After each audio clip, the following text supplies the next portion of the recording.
We are back live. Hello, everybody. Oh, so good to be back with Bardic Logs. It is great to be back. You've been missing for way too long. We have been missing as just a D&D group and just a general show and cast for a hot minute.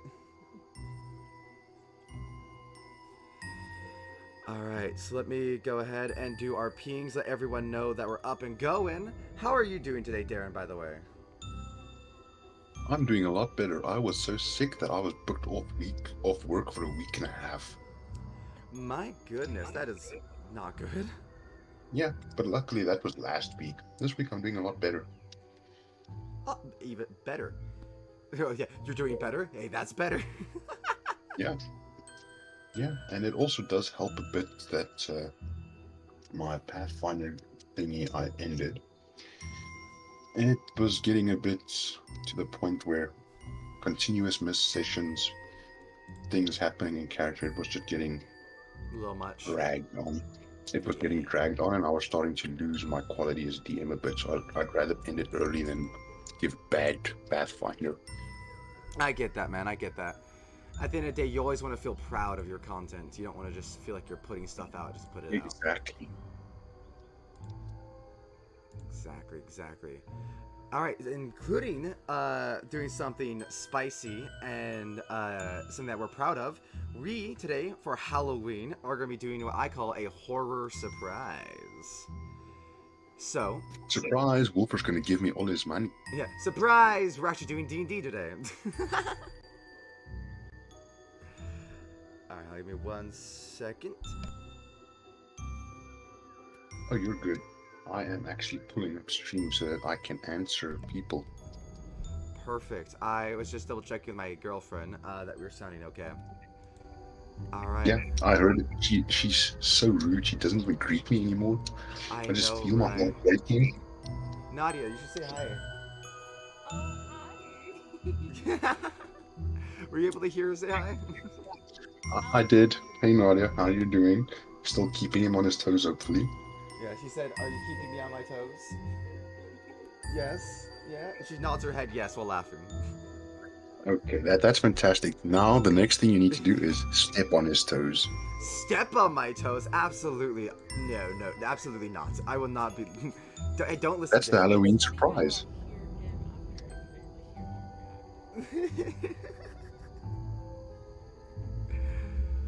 Oh goodness. Alright, anyways, now that we're here, let me make sure I have the avatar names only for D20 D roll 20, not D20 modern. Roll 20.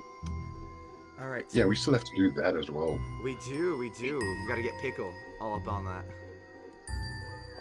Yeah, at least at least my character is made. You would not believe how much it took to get him made. Dude, trust me, as someone who like loves D20 modern but doesn't get to play enough of it, I get it. It takes a hot minute. Alright, so But on the positive note, I got every single thing from modern D20 that I needed, so that's good. that is good. Even like all the expanded map modules and that. Yeah, everything that I could get my hands on. Nice. All right, now to keep that from being spoiled, because I do want to talk about that. But my God, I will start spoiling stuff by accident. Let's go Yeah, and don't focus want to. on our new horror game today. Shall we get started, my brother? Let's do this, dude. It's All been right. a hot minute and I'm excited as all heck. All right, everybody. Welcome back to Bardic Logs. We're doing a D&D 5e improv adventure for Halloween. Welcome to what I call a horror surprise, aka the Woods of Watching, aka Halloween spooks. Let's go. So, Darren, would you like to introduce your character who you will be playing today, this fine evening? Yes, he is your best friend, but he's also your sister. I'm playing a changeling bard.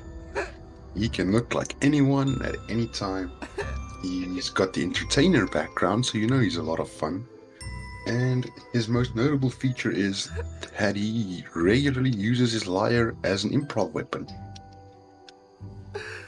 God, I love you. Just fucking, he's your best friend, also your sister. I went with the changeling for a reason, especially since it's a Halloween thing. It's just very funny. It's very funny. Oh my goodness gracious. Alright, what's your name? So, changeling's name is Anar. Anar. Ooh. I'm guessing that's spelled A-N-A-R? Exactly, yes. Okay. Just make sure I have that right in my notes. Alright. Actually, I did send you the image for it. Do you want me to post it on the thing? Yes, actually, I can pull it up right here on stream as well. If you post it into general. Actually, that's the one right here that you already posted in general, right? The little flute boy? Yeah, that's the female version. The female version, and then there's the male version above that. Yeah, both of them should be there. Okay. I'll show stream that for a moment. Here we go. Switching to Discord.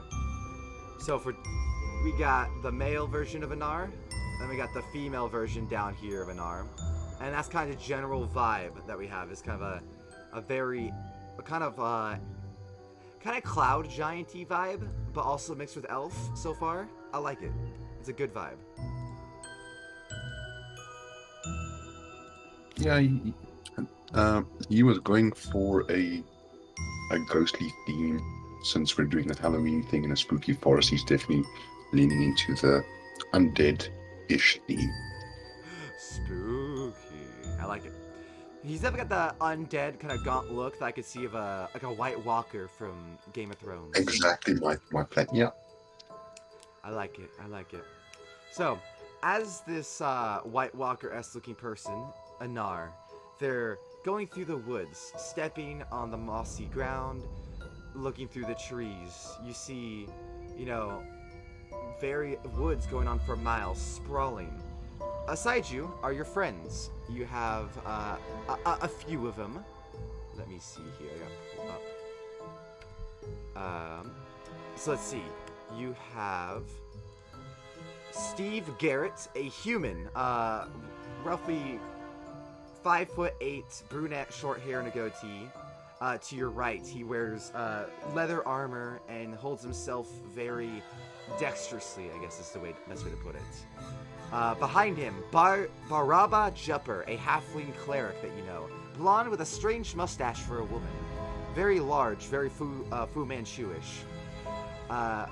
To your left, Ollie. Just Ollie, that's all he goes by. A tiefling warlock with purple skin and large ram horns. Besides him, Olivia Lollipop. Sucks at everything, but hey, she's cool. A barbarian pack mule that I would describe as a muscle-bound tribal orc. And then finally, behind you, always following your trail and your track, Stevie Not So Wondrous, the the human with glasses and a sorcerer. Sorry, just laughing at my own pun of Stevie Not So Wondrous.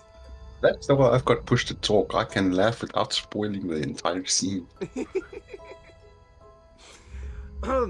With them behind you following, you guys are tracking something deep in the woods. Tell me, what is it in the woods that you guys are looking for? Is it a friend that's gone missing? Is it a sister who's gone run away? Is it a rare elk that you're hunting in the woods? A treasure? An underground bunker? What is it? It's a treasure, technically. We're looking for Stevie Not So Wondrous's musical instrument. He is not talented at all.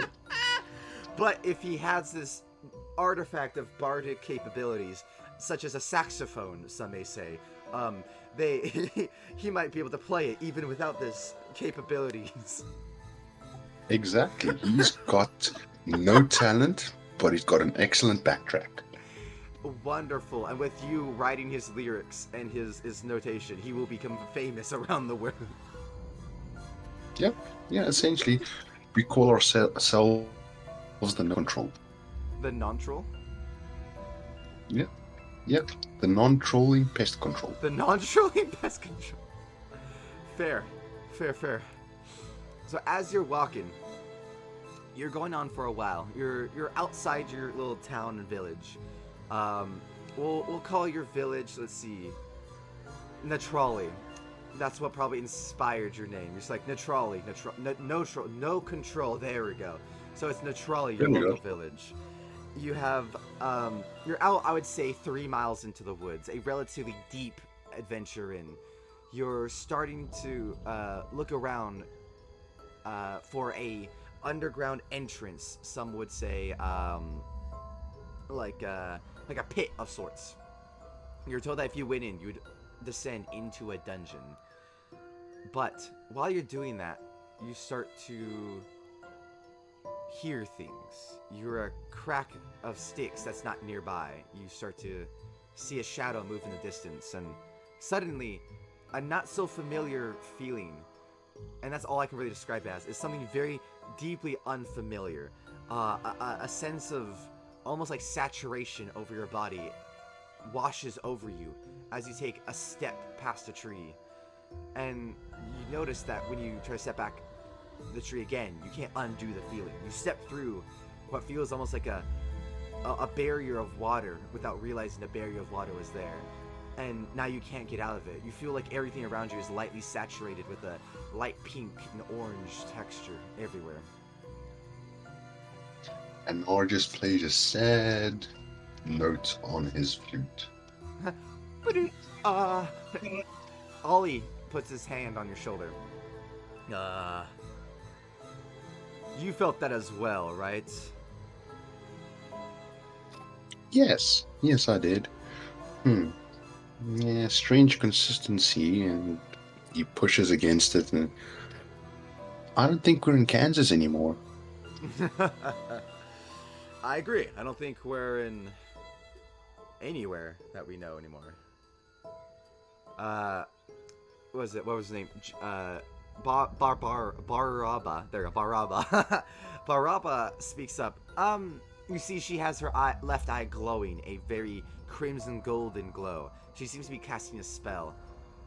I can't get directions anymore. I felt it too, and so I thought to very gently cast something and maybe not alert whoever might have done this or whatever, but there's definitely something going on. We definitely just passed through something. I don't know if it's a veil or a dimensional rift, or I mean, from what I can tell, we're still outside the woods. We haven't left, you know? We're just in a different area of that woods. Oh, strange. Your party begins to break Look up, over not at Stevie. walk away from each other, but they're looking around. He looks towards Stevie. Stevie, did you try to write a song on your own again? Man, no, hell no, man. You know I don't do that shit without you. Are you sure? This looks like something of one of your screw-ups. My screw up, man. All I did was walk around behind you, waiting to finally get the saxophone because I can't play. Come on, man, lay off. The last time you tried to write a song, we nearly ended up in a world war. Yeah, and then I fixed that world war with the same song. What about it? It wasn't the same song. It was my damn song. How dare you? You only changed one lyric. Sure, it changed it from "Let's start a war" to "Let's start a peace," but he crosses That's the his only arms. thing that you sang in the whole song. That was literally the only line. He crosses his arms. Look, I get it. I'm not a lyrical genius. And Or just softly mutters under his voice, "Not a normal one either." As you say this, you look up, and past Stevie's head, looking past a tree, you just see that little glimpse of that person we saw before. Just that little top of the head. You just see the top of their antlers mask rescind behind a tree. Oh wait, you don't get to see. My bad. Hold on. There you go. Now you can see. You just see the mask rescind behind a tree. Elks? I don't know that there's any elk in this part of the woods. You turn around and it seems the woods themselves have changed around you. And Nora just gives a sigh. God damn it, Stevie tried to write a song, he's lying again. In the distance, above Steve? the. Steve, What's up? didn't I ask you to keep an eye on Stevie? Yeah, yeah. We're looking for his saxophone. Okay. Did you stop looking at him? Let me Because, see. correct me if I'm wrong, this looks like it's a Steve problem. Yeah. Steve looks around. God, he looks at you. You always make him watch Stevie Wonder. Steve always has to watch Stevie. They're a pair, and Yeah. much like Ollie and Olivia are always a pair. The only one who's really seems to be a loner, you would say, is Baraba. And so he's like, all right, come here, Stevie. He pulls Stevie's blind ass towards him. You see, he literally puts a friendship bracelet that they have next to each other, intertwines it where they can't get away from each other. Look, I'm watching him now. He ain't gonna write no songs. No, nothing's done. All right, I think we're gonna be fine. Don't worry, Anar. Okay. Okay. I'll leave it alone. Keep an eye on him. The next time I suspect it, though, I'm tying you up with a rope again, and this time you're not gonna like it. Last time I barely liked it. That's just because I looked like your mom at the time. Ha! How dare you? I, he gets quiet and just looks away. And Nora gives a self-satisfied little nod. As you nod, that your head goes down, you see no smoke. Your head goes up. Above the tree line in distance, you see smoke. A very light pillow of smoke. Strange. I don't remember anything in the woods that would cause smoke. Yeah. And you know what Yogi Bara, the werebear, says? If we don't put out that fire, he's gonna beat our ass.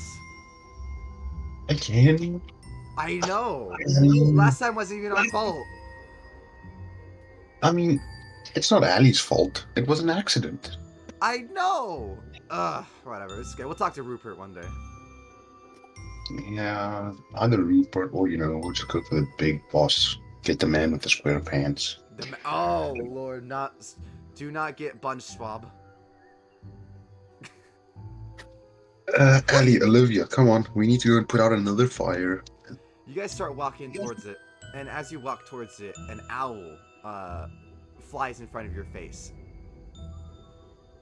It flies all the way past and goes into the woods towards the fire. And Nora looks at the owl. He's like, nope, bad experience with owls. Keep your head down and look out for a boy who's alive. If they say who, don't answer. And if you ask them who and they answer, run.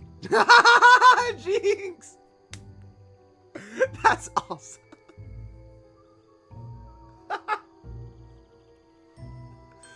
Yeah, so we're moving towards the smoke. Anora's keeping his eyes peeled. Awesome. So as you guys He get closer, is looking for an alcove. an alcove. You're still looking for the alcove. No, not an alcove, an elk. He found it quite weird when he saw that second those horns. An elk. As you're looking around, you do see in a distance, for just half a second between the trees, what looks to be a shadowy figure holding a large blade.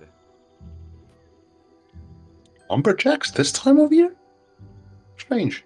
Yeah, aren't they supposed to be woodworking this year? Drying the wood? Strange. He looks over towards Olivia. Olivia? Yeah?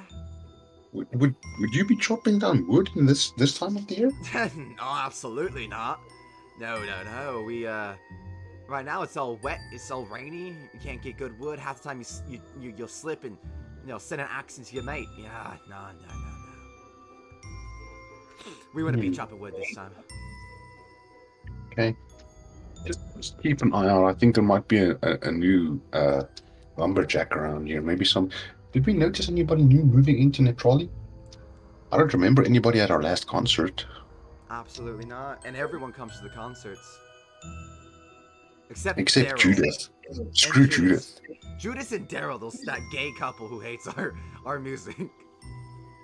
They're just jealous because I didn't want to write music for them. Exactly. They can go listen to Queen, the literal Queen. Yeah. They can go listen to the Queen because everybody knows. Then you're falling asleep. Exactly, exactly. They can go listen to Overpressured and um We Are the Heroes. Yeah, there you go. God. Yeah, So that was a bit of a reach. that was a bit of a reach. Anyway, beyond that couple and their interesting music tastes and definitely poor pun naming conventions, uh, you go deeper into the woods. Everyone is looking around, very, very concerned. You venture forth through a bush, and as you spread the bush, you see a cabin with a chimney, a large cabin that has never been noted near your village previously. Not once. I think we found the lumberjack's home. Must have recently built it. Hmm. Olivia, Olivia, come here. Yes. You think you can? You think you can pick this up? Let me save your character real quick, and I'll put him in the scene for you.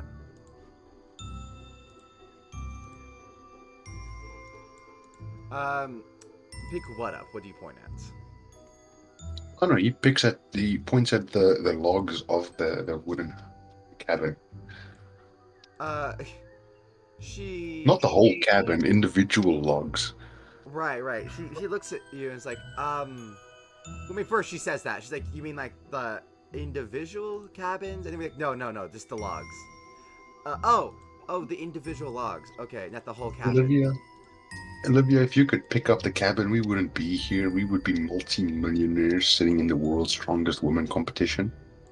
You're right. My bad. My bad. That was pretty obvious. Okay. She steps forward and goes to like pull one of the logs. You see, it starts to give way a little bit, but like not a lot. Not like not she like it's like she wedges it out a little bit. Not a little bit. Oh my god, child. A little bit. A little bit. She nudges out a little bit to where like you don't hear that pop, but you hear the in between, like the little filling between the cracks start to break a little bit and give. It'd take me a minute, but yeah, I could get each log in this cab. I mean, there's like over 300 logs here, so it'd take me a while to deconstruct it. Wait, do we want to deconstruct it? I meant as in, would you have been able to build this? But that does answer my question in a roundabout way, yes. Oh! Yeah, I could build it, but I didn't build it. Fair. I remember we were practicing that day. No idea when the cabin was built. Yeah, I was gonna say that just made me chuckle. I was like, he just says that as if you knew when it was fucking built. Love it. Okay, so you're looking at this cabin and you see pumpkins, you see bushes, you even see a little rocking chair at the front. You smell beautifully delicate cookies and baked goods inside being baked. You can get a nice sense of warmth, and all of a sudden outside it feels so cold outside. You start to get like, you swear there's frost building up on your jacket. It seems to be getting a bit cold. Olivia, Ali, get Steve and Stevie.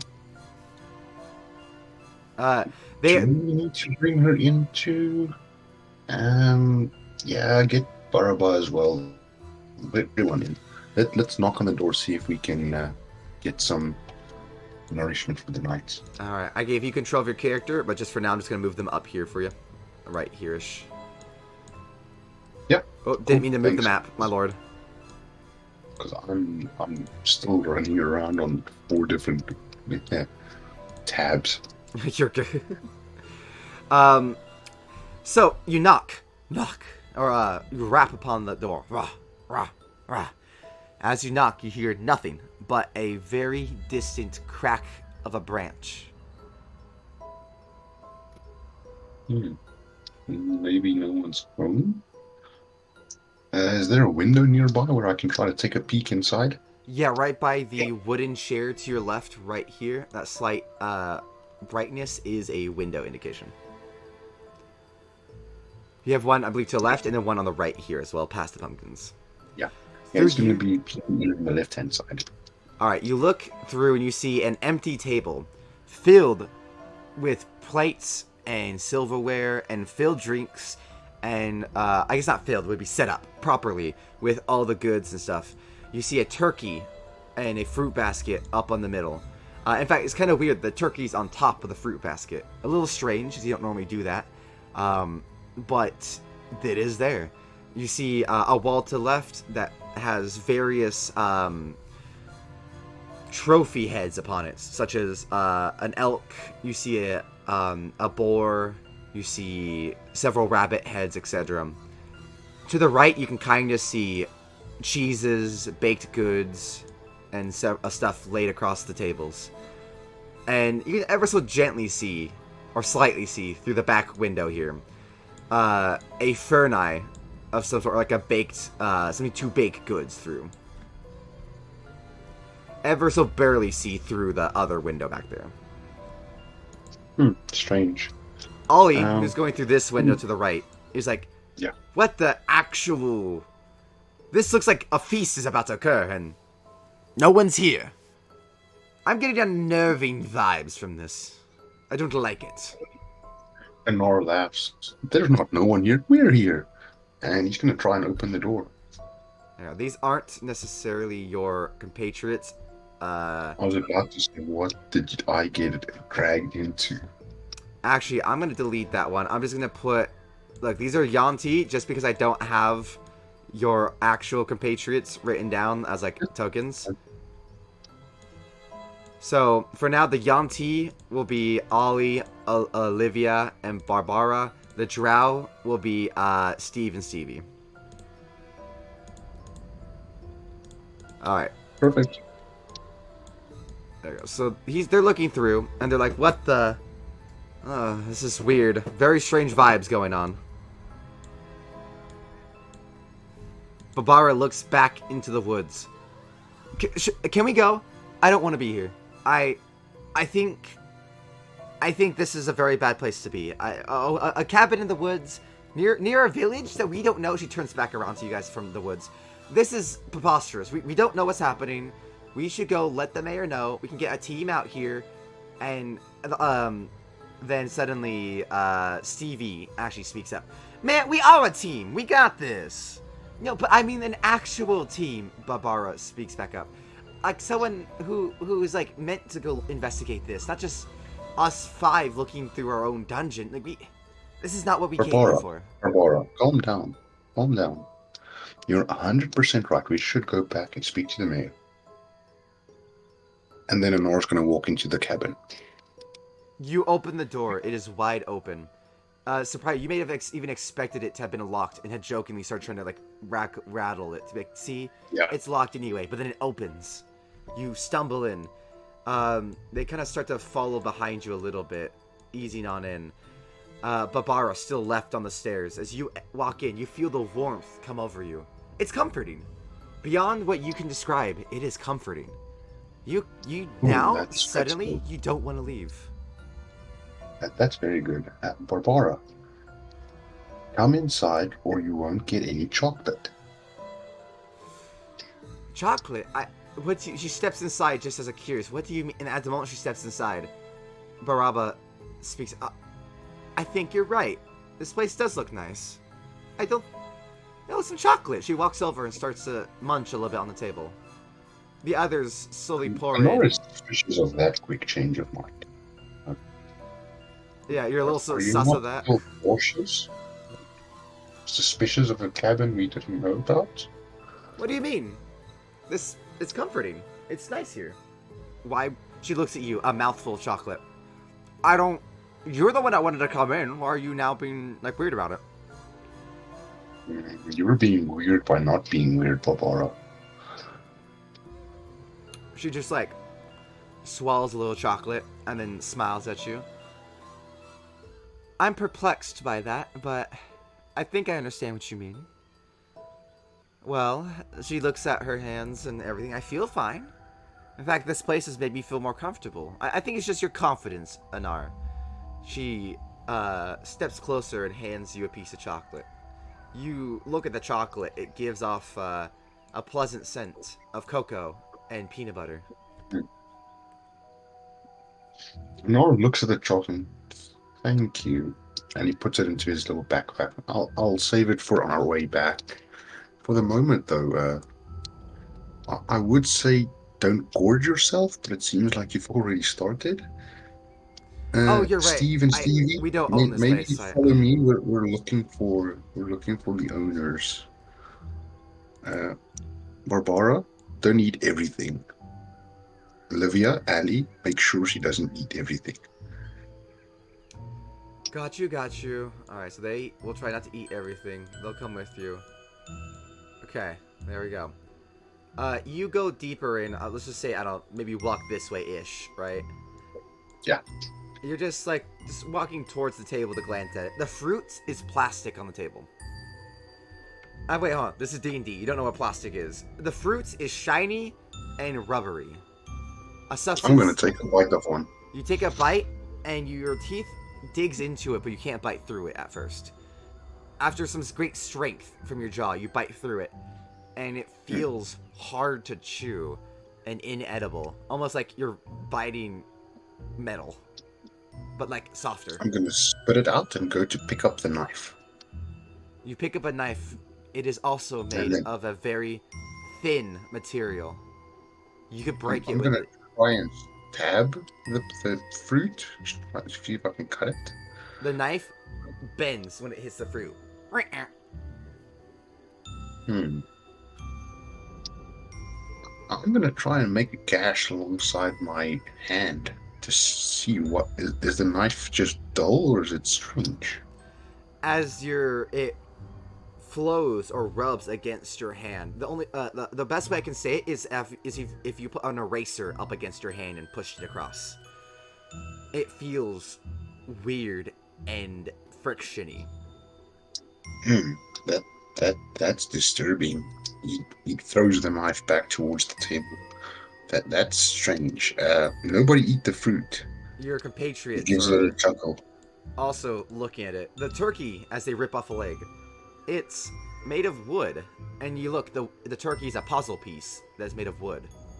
This is weird. A puzzle piece. But you smell the turkey too, right? While you're eating the chocolate over there, look for oddly shaped puzzle pieces. It might be shaped like chocolate. Please don't eat the puzzle piece. Ollie goes to grab a piece of the chocolate. Wait a minute. He looks at Baraba's teeth. Oh my fucking god! He stands back. He gasps. You look back. Baraba's teeth are bleeding. She's been biting rocks. What do you mean? Everything's fine. I'm gonna use Mage Hand and pick up a piece of chocolate and throw it at the window. It smashes through the window. The window itself reforms after being smashed. Nobody eat anything anymore. And also, I'm not so worried about breaking anything anymore. I mean, the window fixed itself. You can see the crack is still there, but it's not like shattered on the ground, as if it held itself together.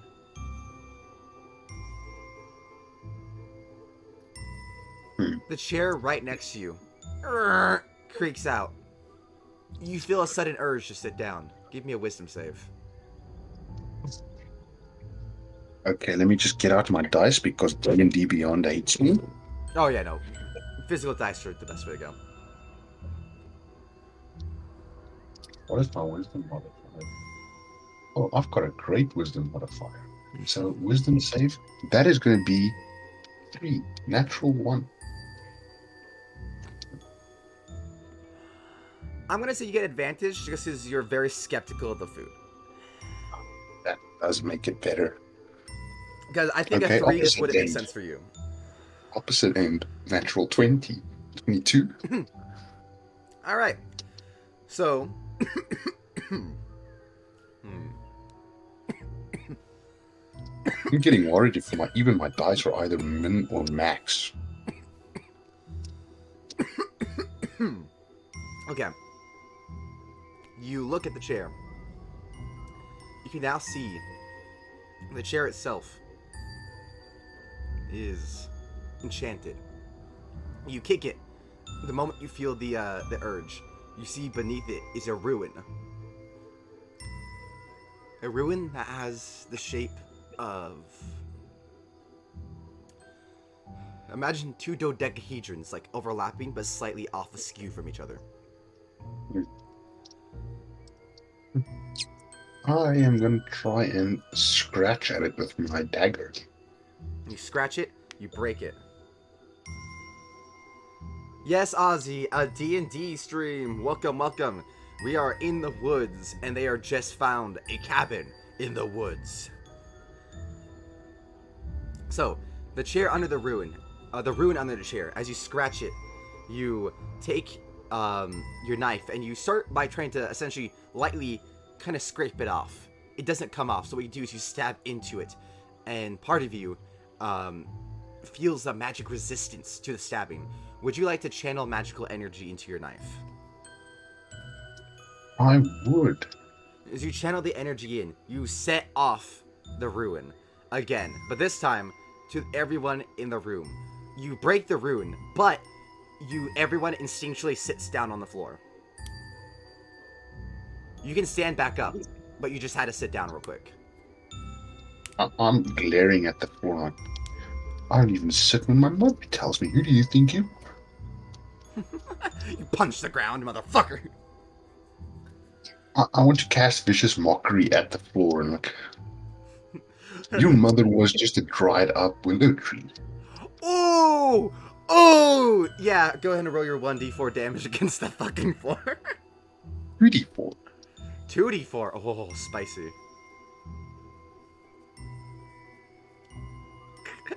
How much air quote psychic damage do you... Never mind. The floor can't take psychic damage, never mind.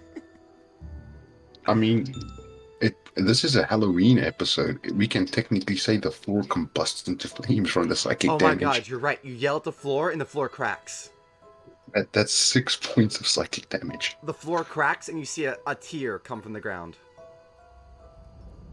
You hurt the floor. Next time, don't make me sit. Just ask nicely. You don't see me coming in and casting magic at you.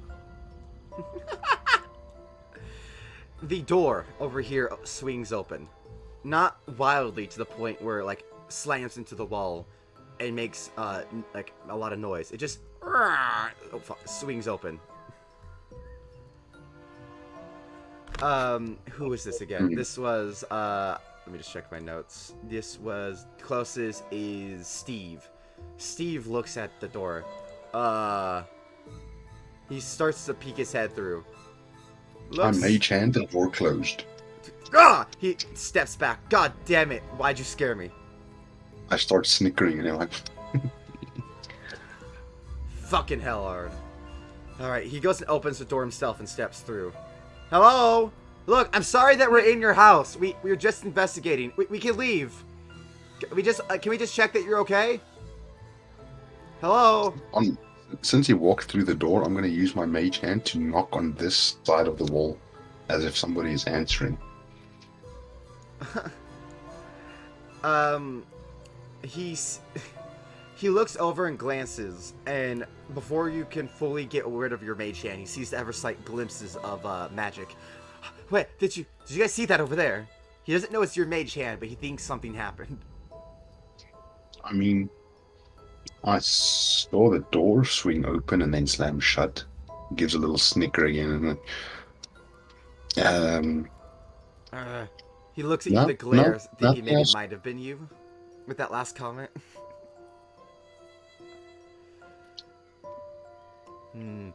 Barbara.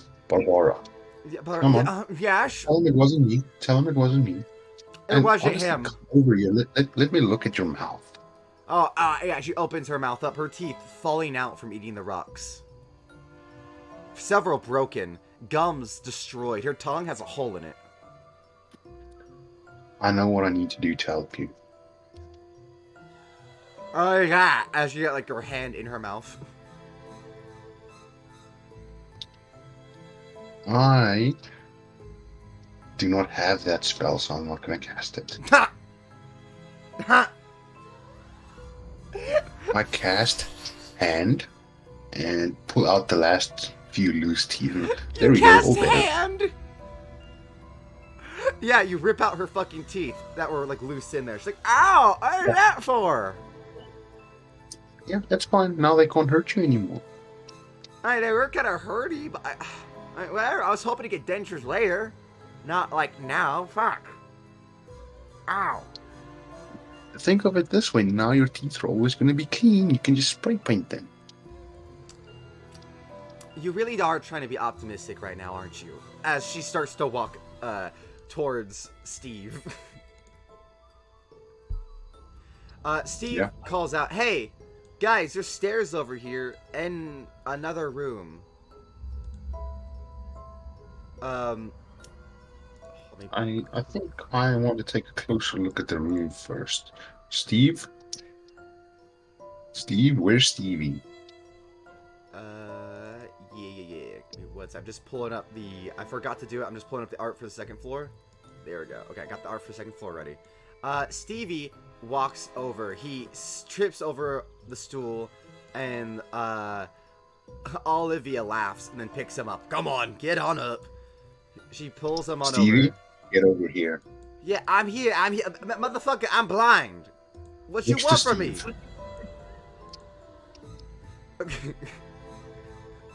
I am going to take out my dagger and I'm going to cut 2 feet off of my hempen rope and I'm going to tie these two together. I told you to stay connected. I'm sorry, Steve goes, I'm sorry, when you called me over and you said, sorry, my bad. I was interested and I got distracted. My bad. He ties himself, no longer the friendship bracelet that can come easily undone. He handcuffs themselves together. My bad.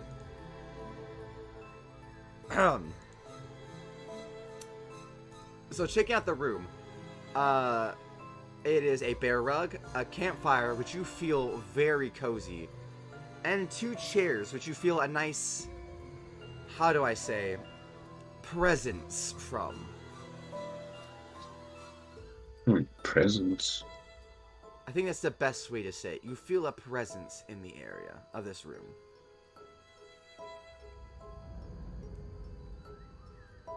Okay, I'm going to beg your indulgence for a minute. My wife has awoken. Just give me like 5 minutes to get things situated and then I'll be right back. You're all good. While you do that, I can set up the second story to the cabin real quick. Perfect, because when I get back, I'm going to be I don't have to take magic, I have to spell magic.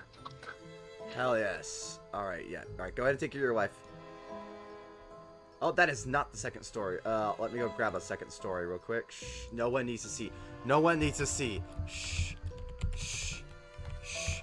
No one needs to know. Shush. No one look. Shh. No one needs to see. Good enough. Good enough. We take this. We throw this up there. That was not the one I thought it was when I put that up there. There we go. Don't you keck me, Nadia. Don't you keck me. How dare you. How dare you.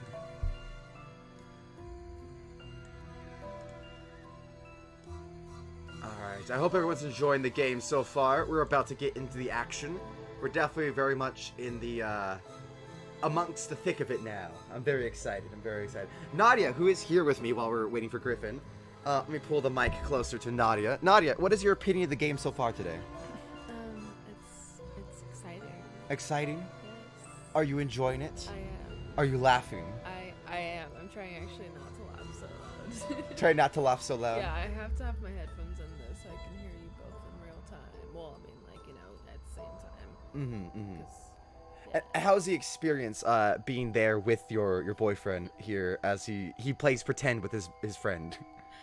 10 out of 10. 10 out of 10? Good. 10 out of 10, 2 best friends just rolling dice playing pretend? Yeah. Hell yes. Hell yeah. I got one best friend up there, I got the other best friend here. Life is good. Yeah, this is fun. Hell yes. And let's put my mic right back down. head back in. All right, so I think also just while Darren's gone, I did mess up the characters here. I believe I did say the elves here were Steve and Stevie, not the. This I believe I said was Olivia. So let me just. There we go. My bad. I also happen to have misaligned those, which is all me. My bad. This my bad. Ah. There we go. While we're waiting, though, let me go put back to Bardic Lugs. Anyways, everybody. How is everybody?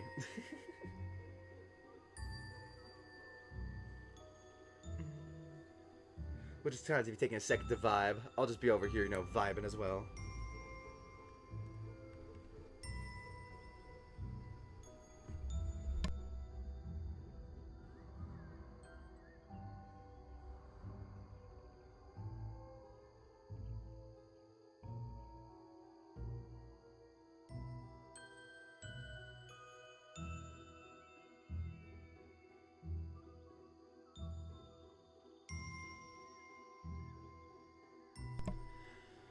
Alright, here. Sorry about that for taking a second. I was just talking to Nadia about something.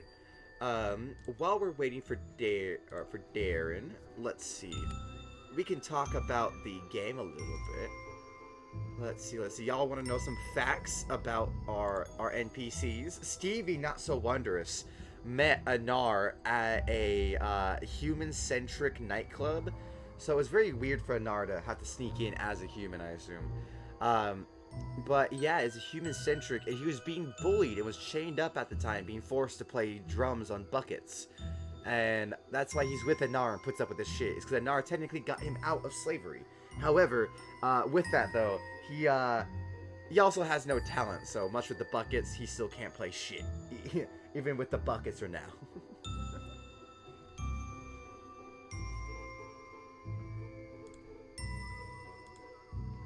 He's not that bad. He's gotten pretty decent as long as you're tone deaf. As long as you're tone deaf, absolutely. As long as you, don't know what good music sounds like. As long as you listen to Queen, you might like him. Fair. Anyway, so now that we're back, you feel a presence in the room. What would you like to do? Well, I would like to cast Detect Magic, but unfortunately I don't have it. Baraba does have it, and you would happen to know that. I'm gonna look at Baraba and be like, Don't you feel? And he's gonna change his complexion to an even whiter complexion. Something spooky. Think you can maybe do? And he does little jazz hands. She looks at you, jazz hands back, and sparkles, like sparklers, come off her hands and her fingertips. They go out with a fiery blaze as they fly around the room and coat the room. They fade away slowly, the sparkles, sky, the stars dotting across the room. And Nora just sighs, and this is why you don't take prestidigitation. It's called being extra, Anar. Chill. Oh, you want to see extra? Oh God, I'm gonna. hard. I'm gonna make myself a bit smaller. So small side. I'm gonna cast Mage Hand and sit cross-legged on it. She just. And as soon as I jump on it, I'm gonna wave at her. She just crosses her arms. Do you want to know the answer or not?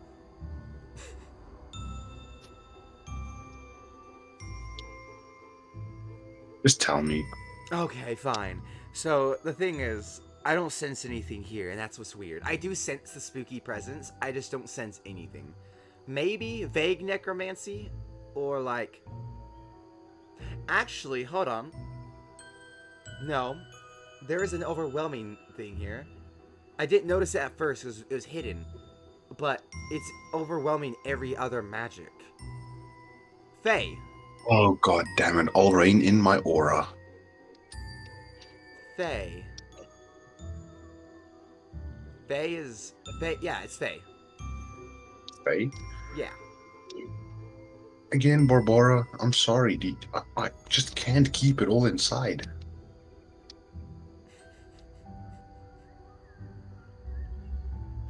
She looks at you. Is like, no, God, like I get it. You're powerful. Nice. Okay, cool.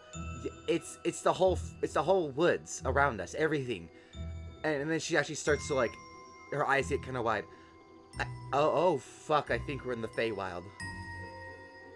No, not Feywild. Wait, it can't be Feywild because we didn't pass through a dimension or a portal. Wait, but we went. Are you sure? I remember that tree. But wouldn't we see There's an fairies? evolution. Let's see if this is the Feywild. Stevie, sing something. Skip it about wow! And like Oh as God, he's, no! It's the Feywild. It's the Feywild. fuck off. He just like crosses his arms again. Ah, all right. If it's the Feywild. But wait, we have the. And she looks to you. We have not had Fey through these woods in a long time, and I went through here just last week. yeah, and Fey has to transition through. It's like like birds going south for the winter. You know, it's like it's like a herd, nomadic herd moving. They're not. They all start moving around the room a little bit, looking around. More just gasping. You think there's more Fae? Maybe a necromantic Fae? He gets a little excited. Like, I haven't seen a necromantic Fae in years. Do you mean like someone making their own volition to come here, not like moving with the Feywild, but someone specifically is adding this domain here? He shrugs. Honestly, don't really care. Stevie's got some real deep issues. Baraba, you see, is like little pang. You don't know what's with her, but ever since you guys have maybe come to the conclusion that it's Fey magic or something like that, she's like grabbing her hair. I don't know. I'm not fully convinced this is the Fey Wild. Like the wild. Barbara, are you being racist? No, what? No, it's not racist to be skeptical.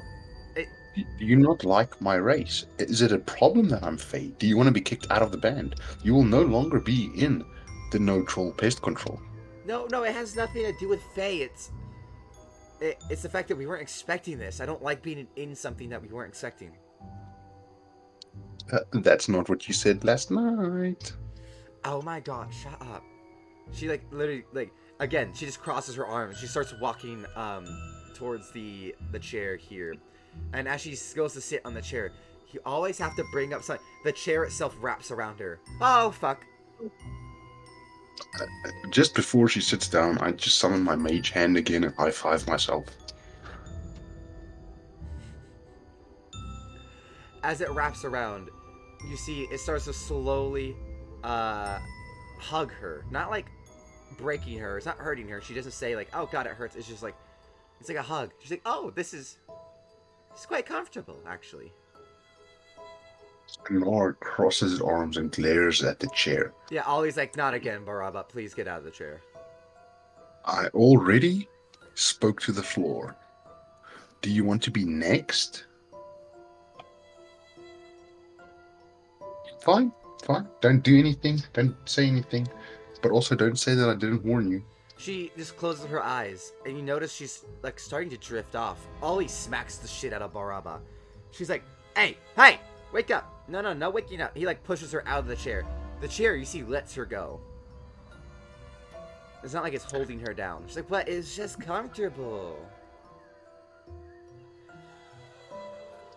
I lean down towards the chair. The best part of you was stuffed into a box of packing pellets. It pats you on the head.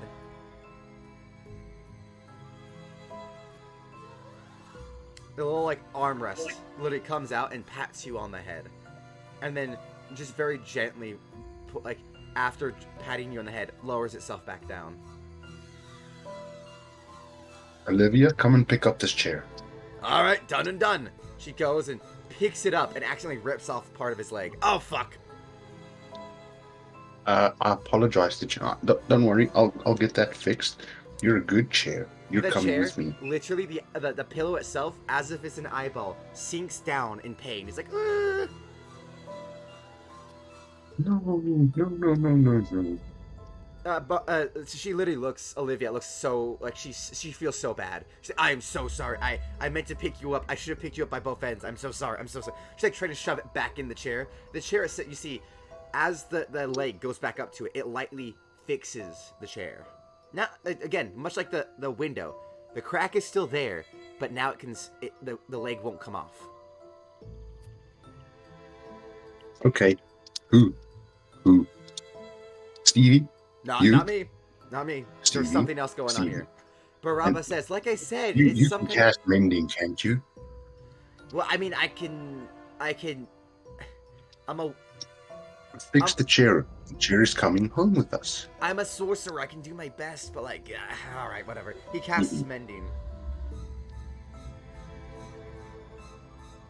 Thank you. It's fixes the chair.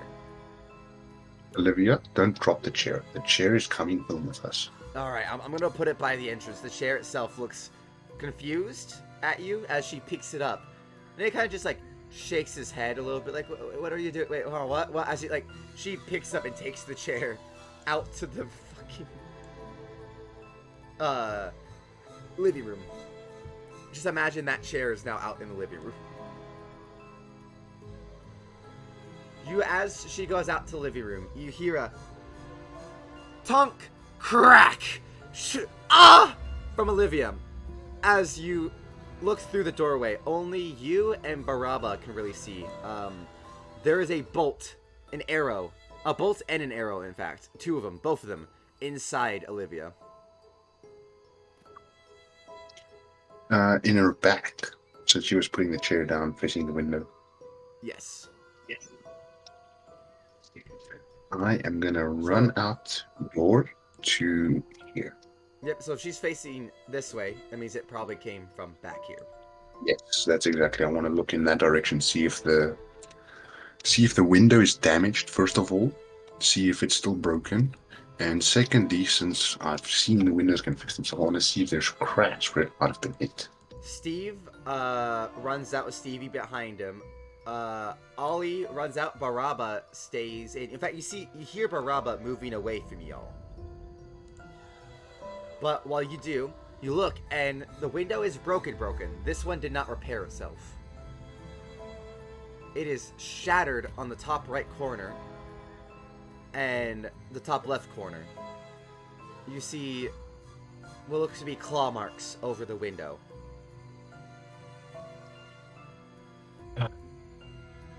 Of course, if it's going to be a fae that is visiting, they're going to let their pet werewolf off the hook.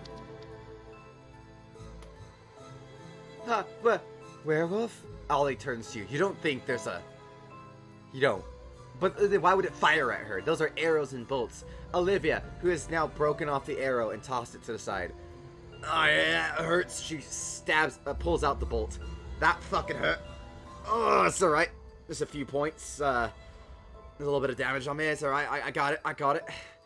Oh, she, like, kind of pats herself on the shoulder a little bit. Oh, yeah, okay. I'm fine. But he's at a point. Werewolves don't fire. They'll claw. The barbarian wants to go. Olivia walks towards the window. Let me take a look at those claw marks. Barbara? Where are you? Barbara? By the way, her name is Baraba, just FYI. I have written it down 4 times now. What is it? Baraba. B-A-R-A-B-A. Baraba. It's like an Abba at the end.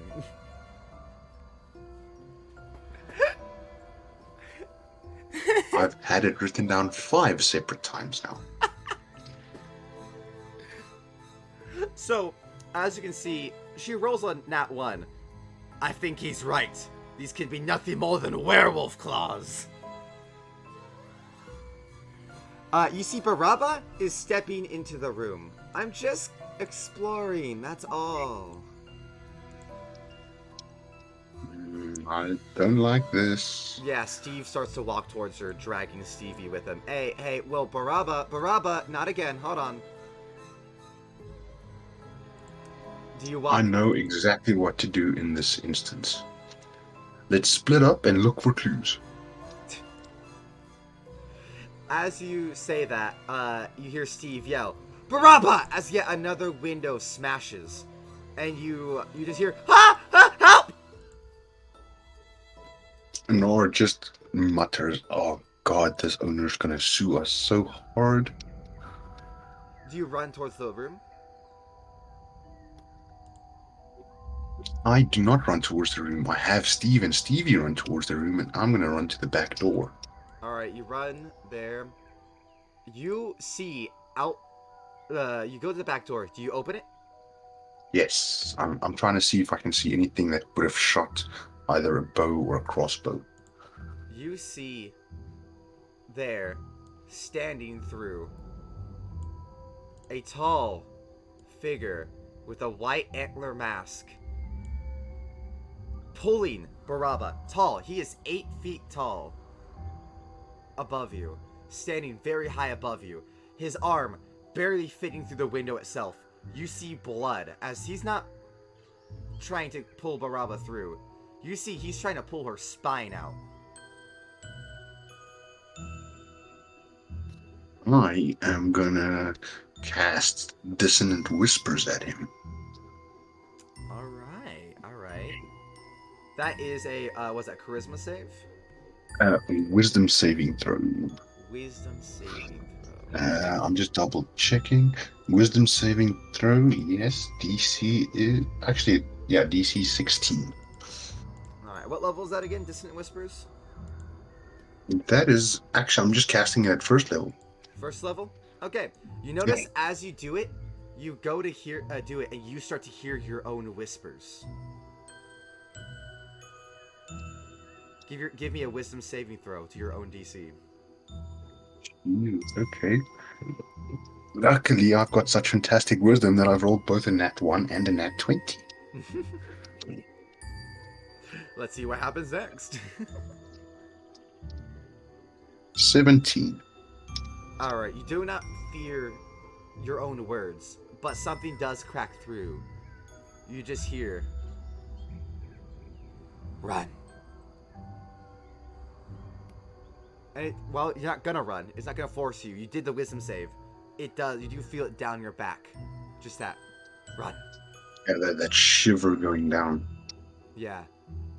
As the eyes turn to you. He does not let go of Baraba, but roll I initiative. give a little cheeky wave. Hell yeah, let's roll initiative.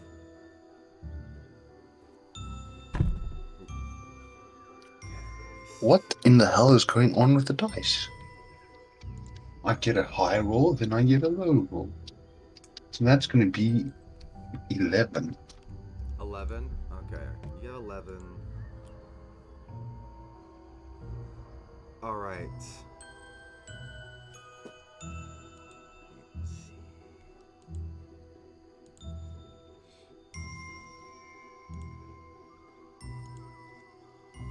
Okay, I'll roll them separately so you can't tell who got what. How in... I was about 5d20. You rolled a 52 for damage? I guess she's dead. Yeah, no. That's just for everyone's initiative, so you can't tell which one I'm assigning to what. Alright. So, first, actually, is Ollie, who says, "What the fuck is happening?" He runs over. Let me see the measuring. I believe that is about, yeah, 20 feet. He gets to the window and also sees the man.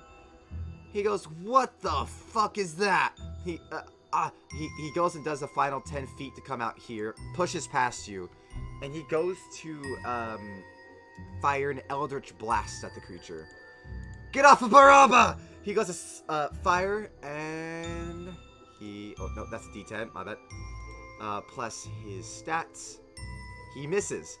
The creature just ducks its head slightly behind the corner as he blasts off part of the wooden wall. Not like a lot of it, just chunks and splinters go flying. As he does, it is then the creature's turn. You just hear a laugh. Should've run. Then you hear a sickening crunch as Baraba's spine flings out of the window. His hand, letting it go, fly behind him. You just hear a thump from the inside as Steve yells, "No!" as he turns around and starts walking into the woods. I'll see you in a moment. I'll see you right now. It is your turn.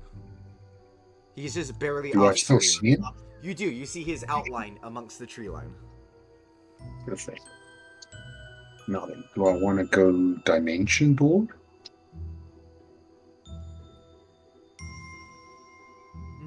You could.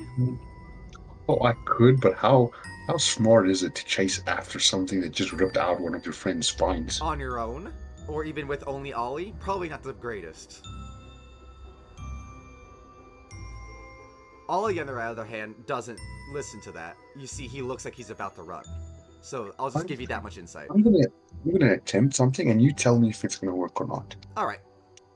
It's something that I've pulled before, but it's fun. I'm gonna use Mage Hand, and I'm gonna try and pull his foot when he walks so that he trips and falls.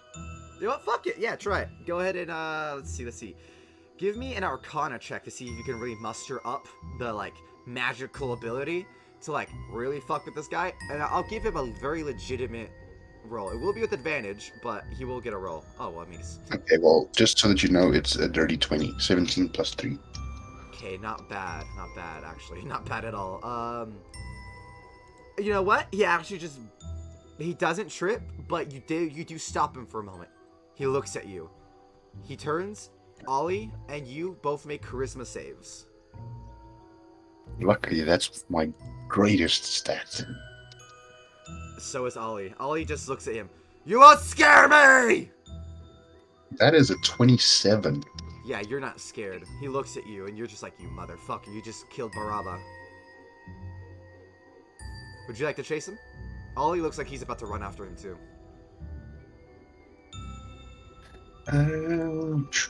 I'm gonna move closer, yes. Closer? Alright. Ollie, I'll say, follows you as you break out of initiative. The guy continues into the tree line. We'll just say he's continued into the tree line and continues walking away. What would you like to do? Because Steve is going to obviously be trying to tend to Baraba, and Olivia is going to try to follow out with you guys. We don't really need initiative at this point. Yeah, I am going to... How far away is Baraba's spine? Right in front of you. Like, I'll draw it on the ground real quick for you. Her spine, Okay. nice and bloody, right here. I'm going to pick it up, and I'm going to walk to Baraba. Alright, you pick up her spine, and you go, like, through the window, or just, like, around? Oh, I'm going through the window. There's already a piece shot off with the Eldritch Blast. It's already torn to shit. Alright. As you go through, Ollie says, "Fuck that shit!" and runs in. And Olivia says, "Ollie, don't go alone!" And they both run into the woods. I'm going to Mage Hand to trip both of them. No, you get your ass back in here. As you turn around to do that, you see they're both missing. But you hear their voices at the front of the cabin. What the fuck? Stevie, that didn't just fuck me around, did it? You hear them in the front? Yeah, man, I hear them. What the? Wait, did they? I heard them just step that way though. And Steve's like, "Yeah, no, I saw that too." What the hell? Baraba on the ground. Help! I am gonna put her spine back into her back, and don't worry, I've got this. You And I'm shove gonna it into try- the fleshy hole. Oh yeah, I'm just putting it back, and she might never walk. She'll probably never walk again. No. But I am on a hunt, and I can save her. Fuck, man. I didn't even think about that. I just crippled this halfling. You don't need a spine to survive. It just makes it a lot more easy. Yeah, so I guess you fix her back a little bit up. I'm gonna sew it closed. Yeah, you start trying to sew Using it. like a fucking one of the lines from my lyre. She Sew it closed. Yeah, you take like one of your extra lines, your extra strings. You start sewing it. She's like, I can't move my arms. I can only do verbal spells. Fuck. She starts to cry. Fuck, Anar, I'm sorry. I shouldn't have walked away. You can only do verbal spells? I can only do verbal spells now. I can't move my hands. What verbal spells do you know, Baraba? I know healing word. I can try to do stuff like lesser restoration at like a difficulty, and I have not much else. Fuck. He looks at her disappointedly. Maybe try lesser restoration on yourself? She tries to turn her cheek over, tears going down her chin. She starts trying to do the magic. Let me give her an Arcana check to see if she can at least move her hands. Ooh, yeah. She can twitch her right finger. You see some nerves lightly corrosive and regrow through her spine. You watch them regrow. You think she might have to do this over weeks to herself to try to even just move one hand. Barbara? Baraba? Thanks. Baraba, Yeah. open your mouth. Close it. Turn your head. She does. Perfect. You don't need arms for what I'm planning to do. What are you gonna do? Don't worry about it. Steve and Stevie just kind of sit there staring at you like, what do you do? Are you okay? What was that? Olivia, are you okay? Oh, Olivia. Yeah, Olivia is out here. I assume they would walk back in. Ollie is out in the Yeah, middle. when they ran around, I thought they were back in. Yeah, they would be back in. I would say Olivia hears you, huh? Oh, I'm fine. We're fine. We're fine, mate. We got teleported back to the front.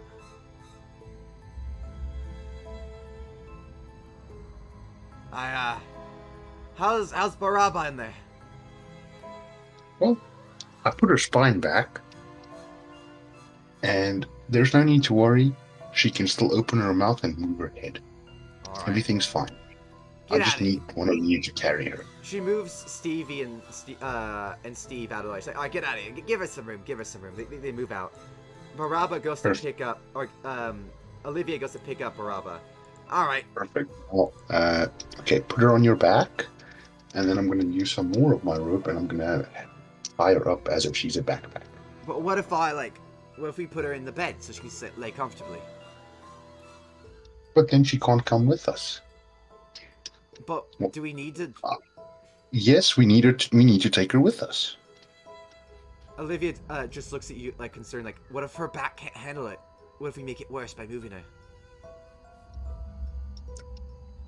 And Nora just looks like, well, that's a risk I'm willing to take.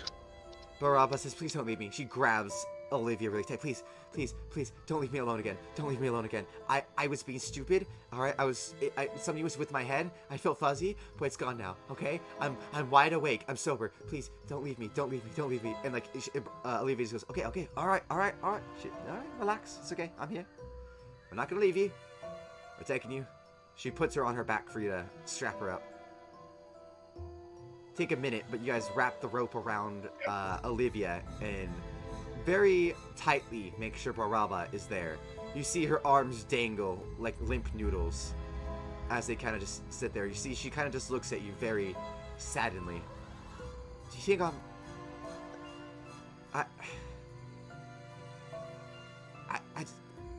I'm sorry for being a burden. It's fine. It's fine. Yeah, Olivia speaks up. Yeah, it's not like it was your choice to get your fucking spine ripped out. I am going to draw my lute, my instrument of illusion. As you do, an arrow plink into your lyre. You see off in the distance, he's there with his bows drawn. Olivia goes, "Fuck!" and goes to bring the bed up to the window and shoves you out of the way. Arrows. As I was taking my loot out and it dunks into my lyre, I just turn around. I'm going to beat you to hell with this. And when we get there, say hello to your mom for me. Olivia. And then I'm just going to mage hand a giant fuck you to him. As Olivia's barricading the window up with the bed, physically moving the entire bed in the way. A little...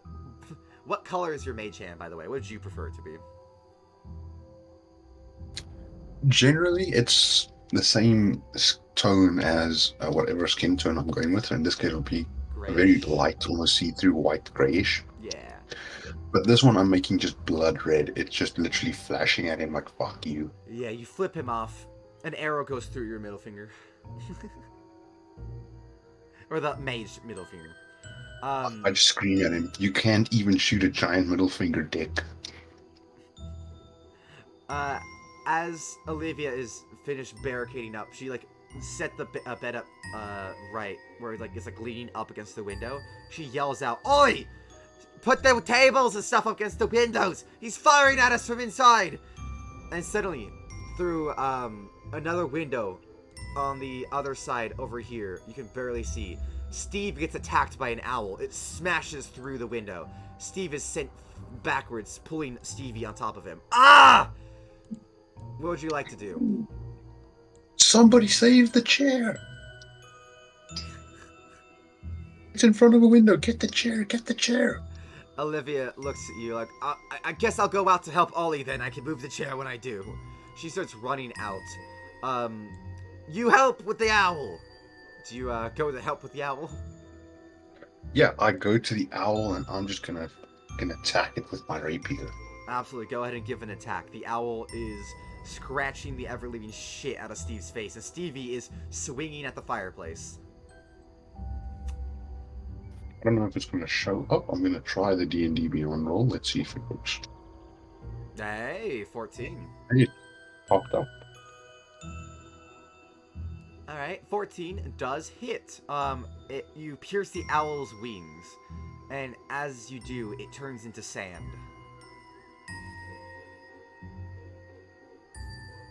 And as it turns into sand, it falls all over Steve. He's like, what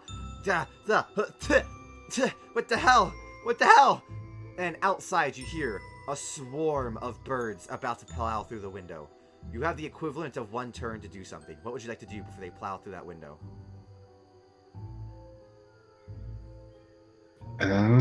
Fuck. Okay. Equivalent one turn, so about what, 6 seconds? Yep. Everybody upstairs. Alright, you got them out here. Olivia says, would you like them to try to make it, or are you just trying to get Steve and Stevie, who are in this room? So I want everyone to try and make it, and then I will go last. Okay, let me give the 2 for Steve and Stevie. Okay, Stevie is going to be dragged along by Steve, but Steve has a high enough that I'll give him the ability to drag Steve along even with the 2, or Stevie along with the 2. They're able to make it up towards the stairs. You, of course, in that time, can make it towards the stairs. But everyone else, let me see. Okay, so I actually don't know why I rolled for Baraba. She can't fucking walk. Yeah. Okay, so ignore that 19 then at the end. So Ollie is able to get through the door down here, but Baraba is so sadly, unfortunately, Olivia has the one. So Olivia, with Baraba, gets to the door. The birds plow through. She says, "Go on without us!" And she slams the door right here shut, so the birds can't get to them. You all go up to the second floor. The birds below are piling into the room. Let me go. There we go. Let me pull your characters down again. You enter through this door over here. There we go. You should have control of your character again. Let me go pull up your mates. Yeah. When we get to the top, I am going to instruct everyone to start looking around the room for anything useful, be it potions, weapons, clothing, anything heavy. You look around and it looks to be both a secondary bedroom, or like a restroom. Not restroom, like a bathroom. Like an area to rest. On top of that, you're able to see potions, alchemy equipment, and even an office space in general. It's like a general office space. This looks to be someone's kind of personal quarters. They also are looking Perfect. around. Several find potions. Ollie, I would say, finds potions and alchemy equipment over here. Steve is able to drag Stevie to find some like papers and documents. Over there, you're able to find the journal of someone who calls themselves the Hunter. And Nora just looks at each other. The hunter. Somebody's clearly got a big head. You don't see me calling myself the Lord and Master of Sex, do you? Ollie laughs. Well, I think he does more than hunt. He holds up potions. Hey, how many of these do you think he has on him? And you see alchemist fire and bottles of poisonous gas. They're not finished up here, but they're like half finished up here. If y'all had alchemist experience, you could probably finish the ones up here. But he like The shows you best the part, recipes. yeah, the best part is I don't need to be an alchemist to just mix shit together. Well, we can I've got certainly no idea see. what will happen with them, but I can just randomly mix things. And see, now that is also very, very valid. Yeah, that's definitely a thing you could do. Do you mix them together? Honestly, that's one of the reasons I know how you get with strangulation and all types of strange ways to kill people. It's why I took the necklace of adaptation. I can breathe anything.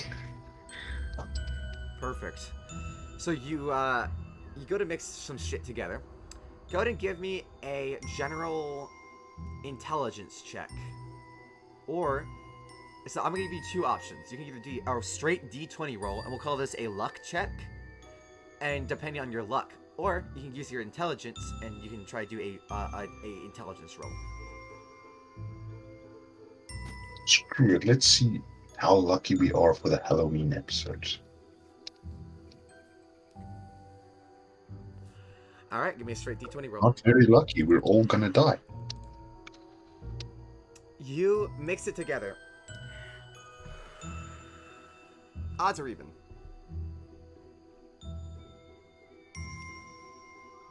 I'm going with odd. Ah, you got the worst case all around. As you mix it Yeah, together, that sounds like my luck. you and Ollie are looking over. You mix a poisonous gas and the fire together. And the fire ignites the poisonous gas, causing an explosion, destroying all potions right there, and blowing you guys back a little ways, and you'll both be taking not much. You got lucky with low rolls.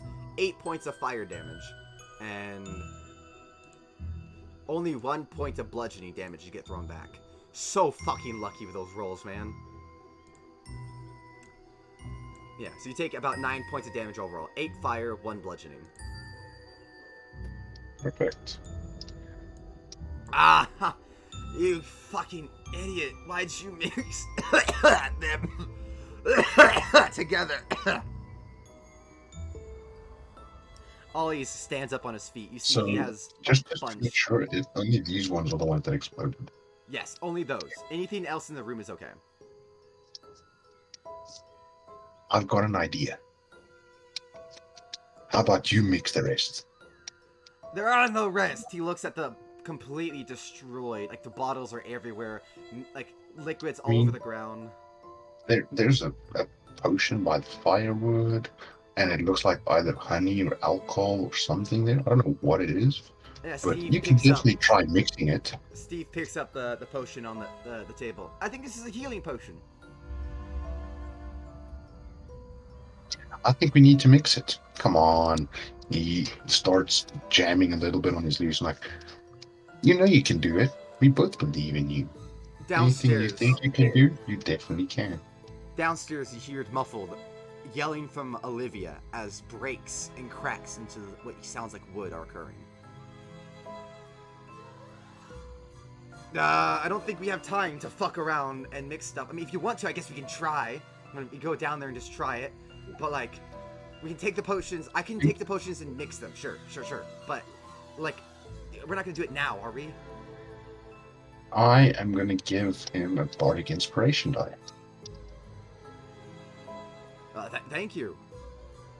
How do you inspire him? Give me the words that you say. Oh, I'm not going with words. I'm going to do a little drum beat on his head with my lute, like a little circus jig. Because I think he's a clown because he doesn't want... Well, she's a clown because she didn't want to mix it when I asked first. Like, anything you believe in, you can do. Anything at all. And I'll just make a red hue appear on my cheeks. He looks at you, both taken aback by the clown imagery and also kind of just like inspired by your somewhat optimistic nature. He chooses to take the brighter end of it and takes the potions and gets ready. He takes the healing potion, he takes the mysterious potion by the fireplace, and he takes whatever little bits and pieces he can scrounge up from the alchemy table. Perfect. So that's a 1d8. Alright. Although I don't know if that can be added to luck.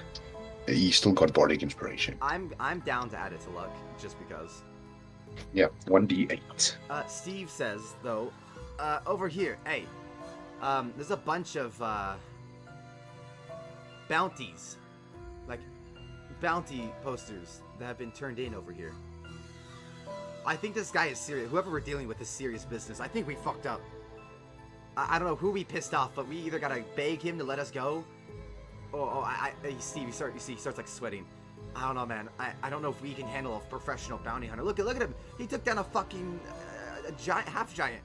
But that's if you look over at the wanted posters, you can see he's taken down werewolves, a griffin, you know, an adult dragon. This guy looks to be serious business. Well, anything he can do, I can do better. I've gone down on all of them, except I haven't had a chance for a dragon yet, but maybe we can entice him into a competition. To what? A cunnilingus competition? With the slasher? The hunter, man? Are you... what? Yeah. I mean, as you're talking, obviously you hear downstairs, he gets lonely. Help! Help! I'm gonna... I don't know if it's a ritual cast or if it's just a normal spell. What is the spell? No, I can do it as a ritual cast once with my feature, or I can do it as a spell. I'm gonna cast. Yeah. Who? On who?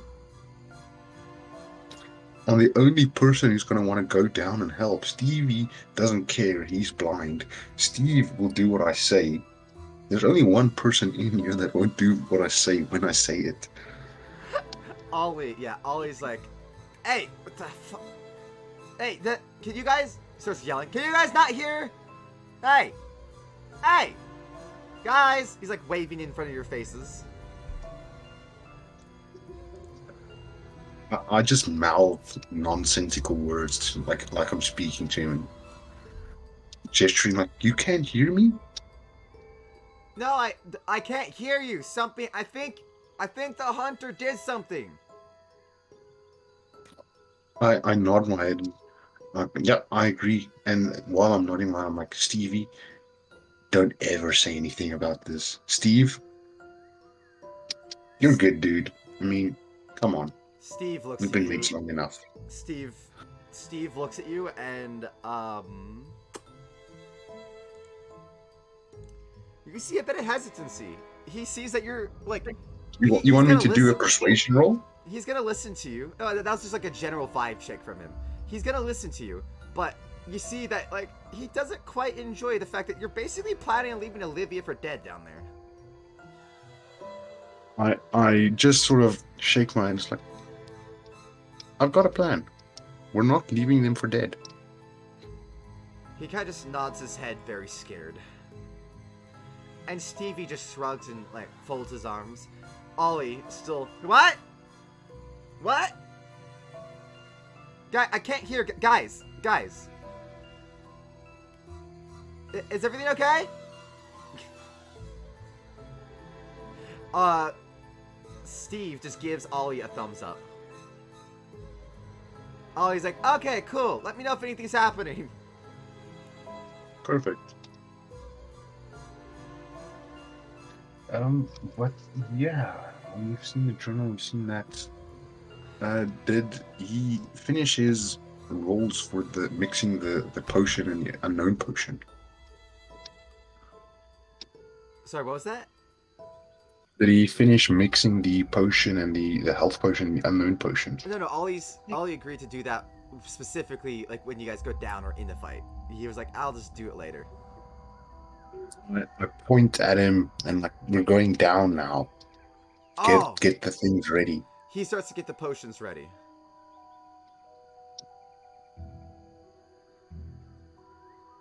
He kind of like just like very excitedly gets the potions ready. Like okay, we're gonna go do something. Steve and I eagerly nod my head like, yeah. Stevie Point go towards the door. get ready at the door. But as you guys are doing that, you do hear, you specifically, Anar, from the fireplace, just screams, very gentle, through the fire, just screams. I am gonna look into the fire. You look in, and you see the stones and charcoal of the fire are shaped like human skulls. Interesting decor. And as you Always wanted one of these. suddenly see the image of the hunter breaking down the door and approaching Olivia and Baraba. You see Olivia tosses Baraba into the one of the room she was previously and locks it, and trying to defend Baraba. You just see Olivia get pinned to the wall and stabbed, and that's when the memory starts to fade. Not the memory, the image starts to fade. You don't know what that was, or it's even occurred yet. You just know that was there, and you've seen it. That's a window, right? Yes. Okay. I don't know, can you cancel deafness? Yeah. I like to think that most spells, at the very least, for as long as there's a duration, I like to imagine you can just say, all right, I don't want him to be deaf anymore. Yeah. All right, so I'm gonna end the deafen, and then I'm gonna say, oh hey, I can hear again. the hunter is downstairs. I'm gonna mage hand, open the door, and just throw the fucking potions. As you mage hand the doors open, he mixes them together, and you throw him down. And it's the birds themselves start to come up a little bit. There are 3 birds that make their way up before you can close the door again. He's like, okay, I have the health potion. I mixed together the potion, a gas potion, and something else down there. So, So you don't know what you made, do you? no, I just grabbed an alchemy item off the shelf and tossed it down, and it started to fizz real bad. Perfect. If you want, I can affect it. If Baraba or them are in that, they could die. I could try to toss the potion and see if that affects the cloud, but it's up to you. Should I toss the potion? Because that could also heal the monster. No, don't toss the potion. Don't keep the potion. Give me the potion for now. But in the meantime, I put it into my backpack, and then I'm like, get ready for some more owls. I'm gonna pick up one of the flaming skulls, the coals, mage hand open the door, throw it downstairs, and close it again, chancing them to come in again. So as you do, the 3 birds already there are like pecking at Steve and Stevie. They're like fighting them off. They're just birds. So unless they get a very big chance off of them, they're not really doing much. But Steve is like, all right, okay, before you do anything, help. Like he slices through one of the birds real quick. They turn to sand. Stevie, you see, slaps his hands together and makes a thunder wave all around them, killing all the birds in that little, like a 10-foot radius. Motherfuckers! I can only do that so many times, so Jesus Christ, don't get me scared like that. Alright, and as you open the door, you throw the charcoal down, and you light the smoke. Everything below and everyone below lights into flame. The fire is so strong, it pushes the door open. Stevie and Steve over here, and you and Ollie being right there are fine, but the several items are flung around the room. We really need to get out of here. Yes. You do smell some smoke start to appear. Everyone starts to run toward the door. Olivia! Baraba! You okay? You guys start to, do you follow them downstairs? I do follow them downstairs, but I'm jumping out the window. Alright, fair. So, we come down here. You're out here. They're inside. I guess you don't see, I won't move exactly to where they are. I'll just put them in random places for now, because you don't see where they are. For now. Where do you run? You just hear commotion inside. You see smoke billowing from this window, and you hear heavy footprints and stomps going through. You also Going hear through some the fighting. cabin. You peek through here? Yeah. Alright, you peek through there, the window, and as you look through, you see the hunter has Olivia. You see Olivia, the doors close just as the vision said. Olivia is pinned against the wall, stabbed. However, you see that the hunter, while she's still pinned, the sword itself is holding her up into the wall. She is only lightly singed, as the hunter, you see, is very fucked up, burned in front of her. Looks like he took most of the blast. However, though, the door holding Baraba is on fire, and you see that she can't move, and no one can get to her through the door now. And Luckily, I Olivia can get through is the window. also on fire around her. So, I'm quite dexterous. I'm going to try to get through the window, cut off the door, and then attack this motherfucker. Alright, so here's what's gonna happen. And then we're gonna have to roll initiative all at the same time. These guys come down. Ollie starts to bum rush and damn near trips and falls, cracking his jaw on the table. And trying to get to Olivia, but he makes his way to Olivia. You get in and you get to the door. At the same time, the hunter gets up, backhands Ollie through the entire wall. So they're like, say here, this is how that's set. Ollie goes through the wall. He's currently over here now. And turns to you. You see him standing there. Let me get his, where did I put him? Lord. Alright, I'll just grab a new token for him. There we go. Stands up. His head nearly touching the 10-foot tall, like, cabin roof. He, turns to you. Hello. And that's all he says, just hello. Let's roll initiative.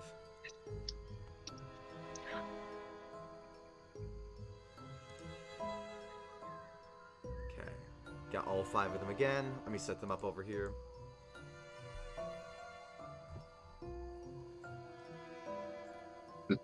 I tried rolling twice for it, but it's not sending it to the tracker. But it was 15.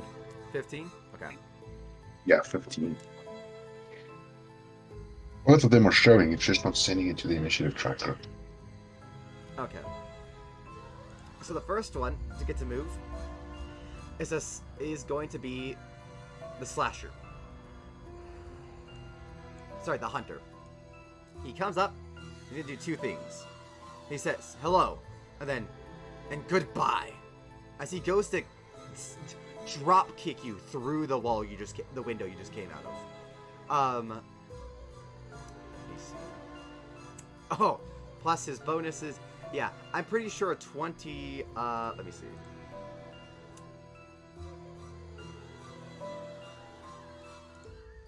A 27, I'm sure hits you, right? No. Everyone knows my AC is 143. Gotcha. So it does hit. Yeah, definitely. All right, 1d8 for each boot on your chest. A 6 plus 5, 11 damage from just the drop kick alone, and he's gonna send you all the way through the window, cracking your back on the window, and send you out here. You're gonna take an extra 2d8 bludgeoning. You take another 11 points of damage as he damn near breaks your back out the window. Isn't the window broken? Yes, but the actual, like, it hits you, so he's not hitting the window, the it frame. hits you on the ledge, send you flipping out. Does that make sense? Yeah. Yeah, there you go. So you basically end up, like, belly first on the ground, as you kind of do a backflip out the window, your lower spine hitting the lower section of it, flipping you really hard. I just groan like, you're not a chiropractor. Oh, yeah, oh, fuck. And then after the casual 22 damage to you, you hear him stomping over. You're next. As you hear Ollie go, oh, fuck no. Then it would be Steve's turn, actually. Steve points to Stevie and says, quick, dominate monster, Stevie, dominate monster. And Stevie opens his eyes. The black, actually, yes, you can't really see. You just hear dominate monster, and you hear,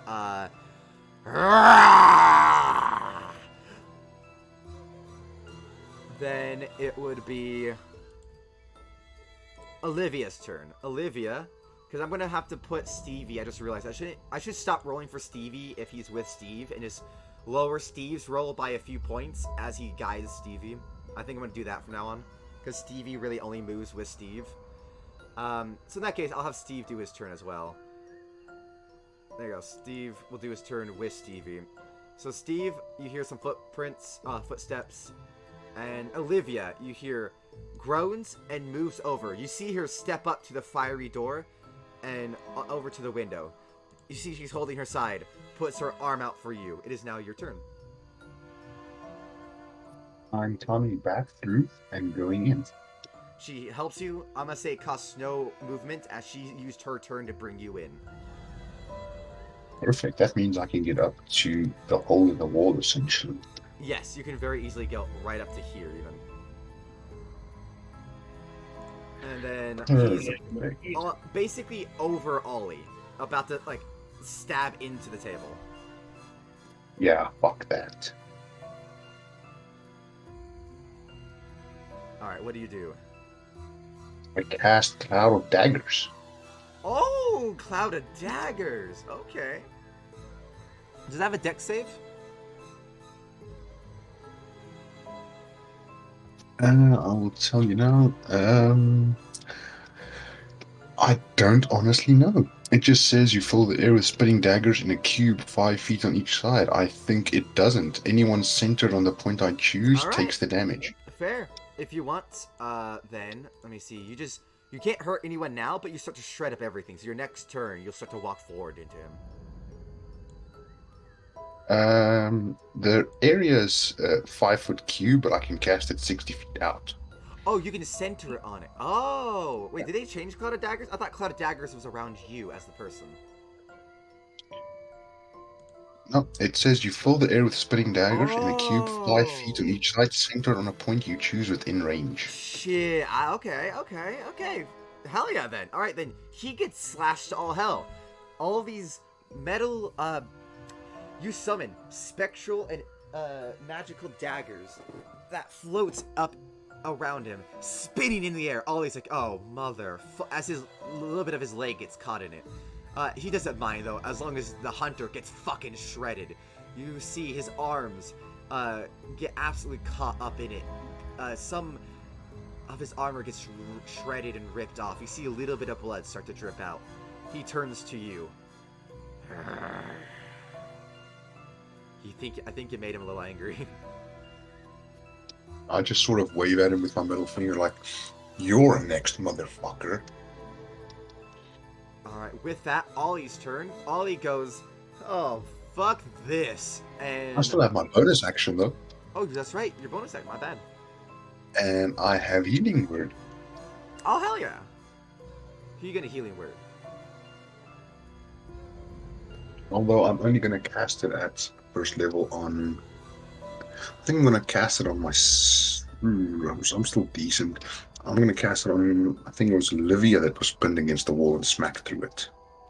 Yeah, Ollie was smacked through it. Olivia was pinned and stabbed. Yeah, Ollie then. Ollie? Okay. 63. He's like, oh, fuck yes. You see his arms like knit back together a bit. A broken bone reforms in. Oh, shite. All right, let's go. Whoa. And then now is it the end of your turn? Yeah, I've done everything I can do unless I'm multi-class, but I can do that now. All right. In that case, we go over to Ollie, who's like, all right, fuck this. He misty steps the hell out of there. He's like, I am not going to be pinned under this mofo. He misty steps out to the porch. He's like, screw that. And then bonus action, you see him summon his spectral halberd. Let's go, motherfucker. We brawling today. Then, besides that, it will then be Baraba's turn, who is stuck behind a flaming door. You just hear, guys, I know you're busy. However, I could really use the help behind the door. You see, a little bit of the door is burning away. She can kind of see through. Alata, masa. Let's see. Healing word is a D4, right? Or D6? Yeah. One, I believe it's 1d4. D4, okay. You get 8 health plus her casting bonus of 4. So you get 12 health back. Cool. I'll try to help as much as I can, but please don't leave me. I shot back at her. Thanks for the healing, but you should have. I literally just repaired this guy's arm. His bone grew back. You could have healed your spine. It's a bit different. Mine was completely removed. As like she brings out the DM's manual, slides it underneath. And I'm just like, but I put it back. Oh my god, I mean, fair. You're right, you did put it back. I even sewed it up nicely. You could feel one twitch of your fingers. Alright, we'll say this. The bone popping in was flavor text. How about that? Yeah, honestly, I'm just messing with her. I know. I'm just teasing back as well. So, with that, though, it goes back up, and it will be the hunter's turn. He, takes his sword. And let me see, what do I got for him? I gotta check what I got. Takes his sword out. He takes his hatchet off his belt. And he's gonna do 2 things. He's throws his machete. He pretends like he's gonna throw his hatchet at you, then throws his machete. Once again, trying to pin Olivia so she can't get to Baraba. Let me see how he rolls. Plus his bonuses, though, she's got basically plus 10, so 17. Still hits her. Pins her arm to the wall. Olivia's like, I am so sick of this shit! And then, same thing to Steve. He looks at Steve, and he goes to throw his hatchet at Steve's, you see, at his coat, trying to pin Steve to the wall. This time, though, he is able to miss for once, as Steve is able to basically just pull his. It hits his coat, but it rips through his coat, and he's able to rip his coat off. Now, no hatchet, no machete in hand. You think he's done, but then he screams as you see an action surge with the adrenaline pumping through, the steroids essentially pumping through his body. You see his muscles bulge as from his back he pulls out a giant great wood axe. And with two of your allies pinned, he approaches you and begins to swing. Let's see. First one is a 27. Second one is a 16. 16 misses. 16 misses to 27 hits. Okay. Okay, this is gonna hurt. Just advanced. Let's see. Hey, if you manage to kill me as a bard, that just means next time I need to come back with something a little bit more feral. Okay.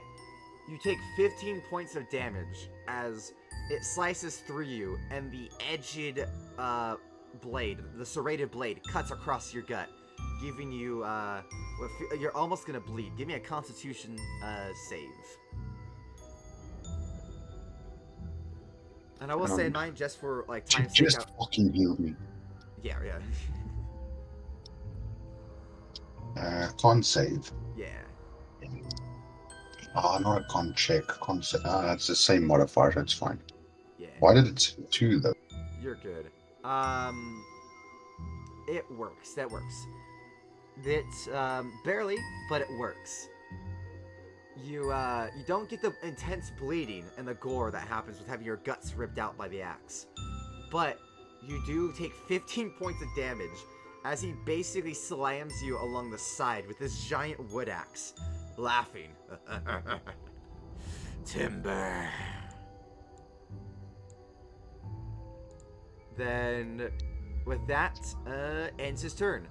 Then, Stevie and Steve go again.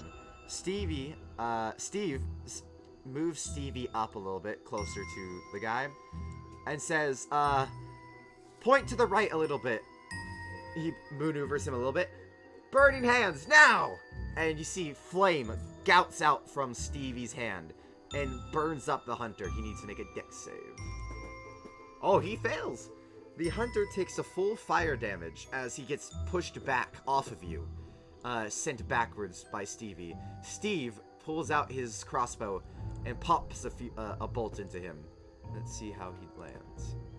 Landing a hit on the hunter as well, dealing us a pretty solid hit. The hunter has fire and a crossbow inside him, pushed back off of you so he can't continue his rush of you. Then it would be... I said it was going to be Olivia. Right? I mean, look at the roll. Yes, it was Olivia. That's right. Olivia tries to de-pin herself. She's just going to do a general strength check to try to get out. She's able to pull his sword out from her arm, taking some damage, but freeing herself in the process.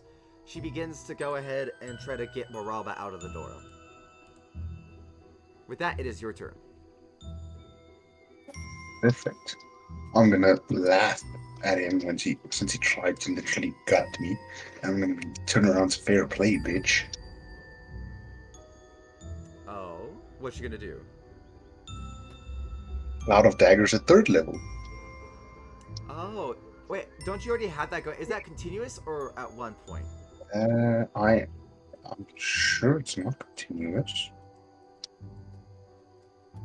It is actually, so I don't need to cast it again.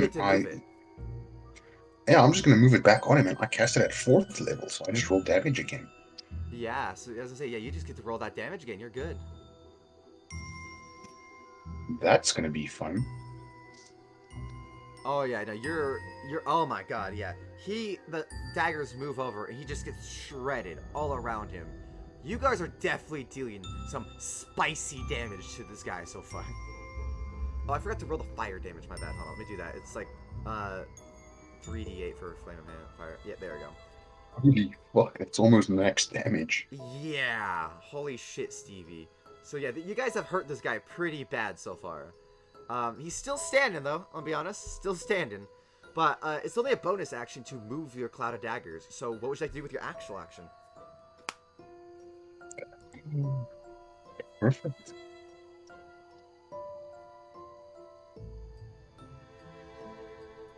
I'm gonna take a shot at him with my rapier. You're not the only one that can do this. You're not the only one who can stab someone, asshole. Apparently he is. Mine probably just bounce off his skin. As you swing, he just takes the axe and gently shrugs you off your rapier. He just gives you the no, no, no, no finger wave. That sounded so much like Addison, and I was just speaking with the one friend of mine about this. I wish you had brought that fucking vampire out, because I still want to kill him. If we get back to Ash, if we can get Ash back, I'd love to continue that campaign. Yeah, but later. For now, I've got a slasher to kill. Yeah, for now you got this horror movie to live through. The good thing about a horror movie, usually they defeat them in the end. This is not a horror movie. I'm gonna kill this fucking thing. Even if I have to screw it. Fair. Yeah, so, with that, it is now Ollie's turn. Ollie goes to bomb rush him, jumps through the window using Misty Step as kind of like a movement enhancer, and he goes to attack. This one, he does hit. He lands his halberd into the guy's shoulder. Ah! Take that, you son of a bitch! Slashing his arm clean off. Wait, let me roll the damage. It can be clean off. Hold on. Wait, a halberd That's as close to perfect. There we go. That's a D10.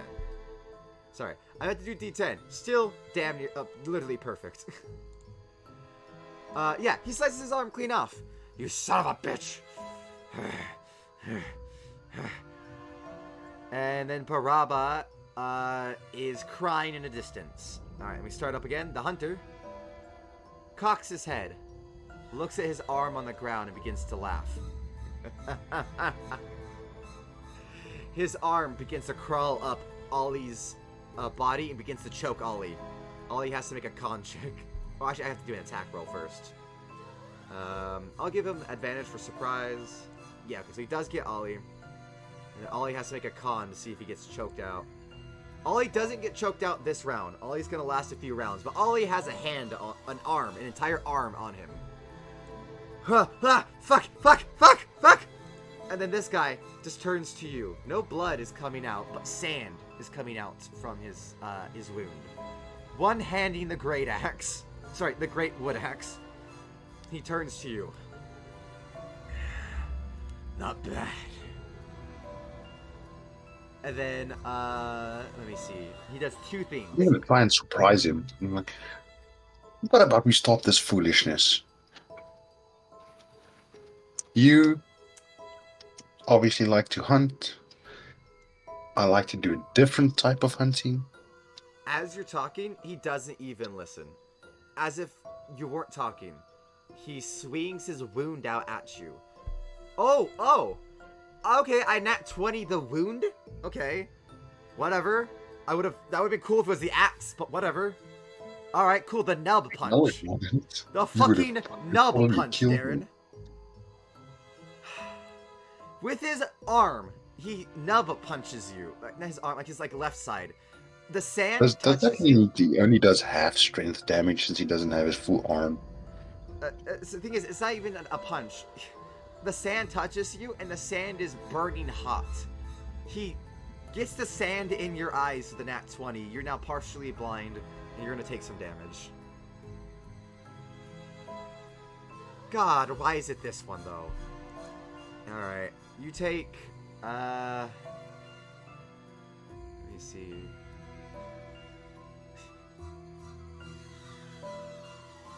That actually means I need to make my con check as well for my concentration.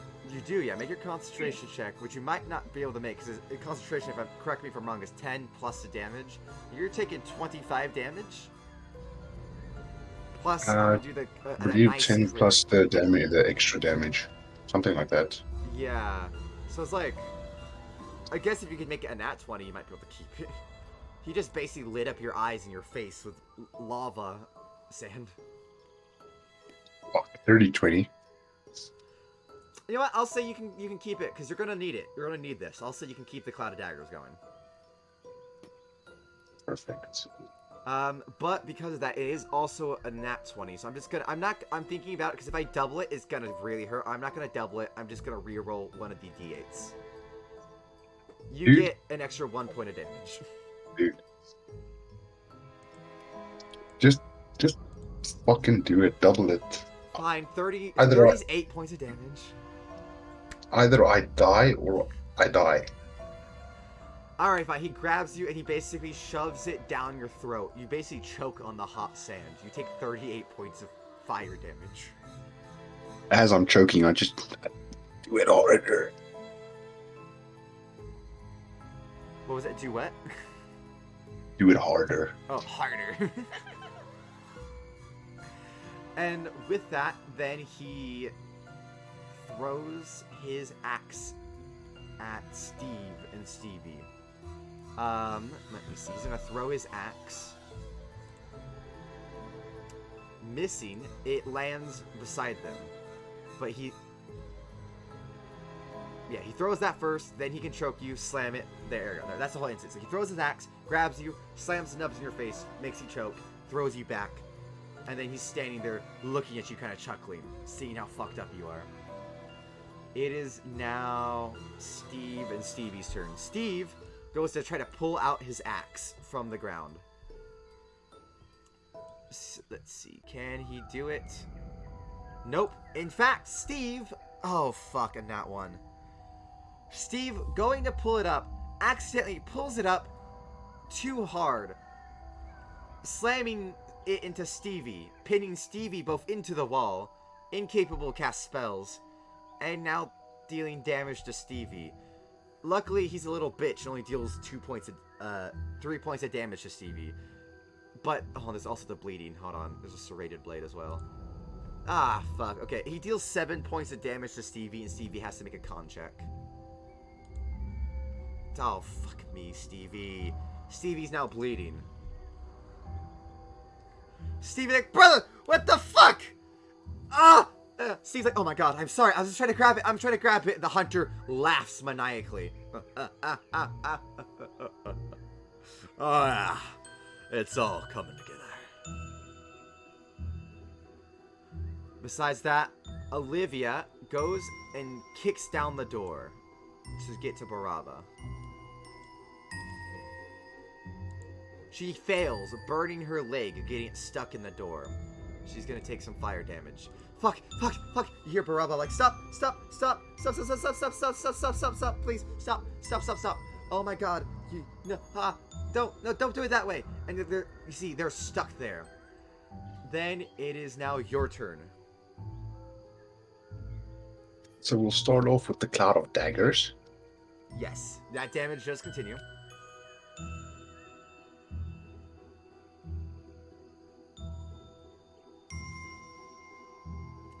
Okay, not And bad, then not bad. I'm gonna cast Cure Wounds. On yourself. Okay, smart. Yeah. Smart. Valid, I would even say. You cough up the sand. It burns. You can feel your throat singed with the sand. Your face red hot. You can barely cast out the words to heal yourself. As you do, you feel your tongue restored. Half of it comes back from being melted. Your eye feels like it gets popped back in its socket. Everything feels like it's slightly restored and demelted ever so slightly. Your face will still be slightly burned though. Disfigured ever so slightly. That's perfectly fine. Hopefully at least another 22 points of damage can... I just hope Steve or Stevie just cuts off the other fucking arm. Yeah, this guy looks at you. He is torn up. He didn't even try to move out of the daggers. You see, he kind of seems to be enjoying it. It's getting deeper and deeper into him, but he doesn't seem to be moving or caring. You notice Popping out the last bit of sand like it seems like we both like it. Give me a perception check real quick.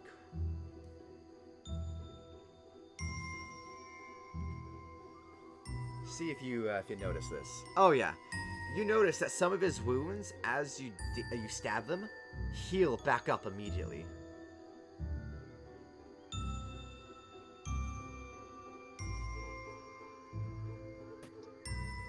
Interesting. Interesting. Now then, do I want to use my movement? Yeah, fuck it, I'm staying here. Either I kill him, he kills me, and then I'm gonna use my last wish to produce something that can kill him.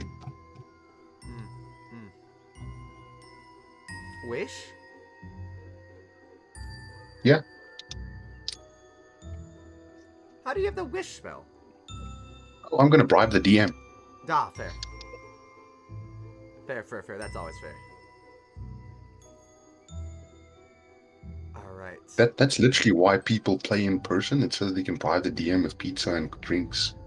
True. Alright. Let me see. So what are you gonna do? It's your turn. You got the daggers. You healed. You got... Yeah. That's Yeah, everything, right? that's my turn. Okay. So Ollie goes and throws his arm back at him. I'm gonna say that nat 20, he doesn't even have to get choked anymore. He throws his arm back at him. You see the arm crawls up and reattaches to the dude. He's like, thanks. You bastard. I'm gonna get you. Ollie goes to tackle him out the window. You see... Let's see. You know what? Catching him on the off foot, Ollie's able to jump off the table and pull the big bad through the window. They both tackle out and are rolling outside. You hear commotion, but currently you can't see what they're doing. But you do look around. Stevie is pinned. So is Olivia. Baraba is stuck behind the door, and Steve is trying to get Stevie unpinned. Ollie is outside with the monster alone. Let's see. Baraba is going to try to heal Olivia. Come on, please, lay on hands. Something. Wait, I can't do that. No, what can I do? Healing word again? Fuck. She's panicked. She's not doing her best, but she does help Olivia a bit. Alright, and back to the monster's turn. You hear a crunch. You hear a crunch. And you hear Ollie yell.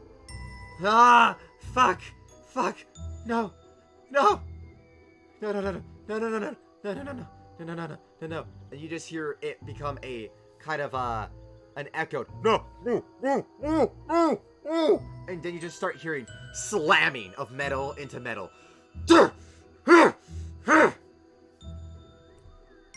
Olivia breaks through the door and gets through Baraba. I'm just gonna say with whatever roll she makes, unless it's a nat 1, she's gonna be able to get through it. Yeah. She gets through it and grabs Baraba. Your turn. What would you like to do? We're starting with our good old friend. Keep in mind, just if you do move it, you will be hurting Ollie now. Why? Because Cloud of Daggers takes up a space. And they're in the same space now. Okay. Yeah, you look out, you move, and you see he has Ollie's head. He's over Ollie. His head in the furnace, slamming his head repeatedly in the furnace door. I'm gonna run and jump out the window. Alright, you go and jump through the window. Very fair. Can you give me acrobatics or athletics check? Actually, what are you trying? Are you just trying to get through the window, or are you trying to do it like to tackle him? No, just jumping through the window. Oh, then I'll save the acrobatics for later. You can just get through the window then. That'll just be a free 15 you can count on for the next roll. Ooh, I like that.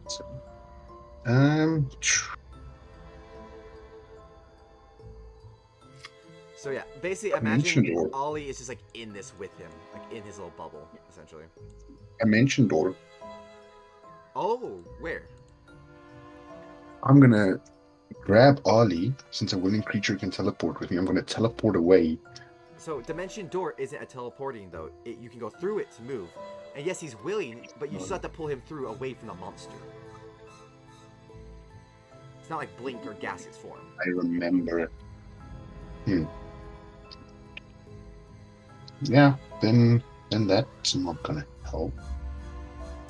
You could try Dimension Door somewhere else to push the monster through it and then close the door.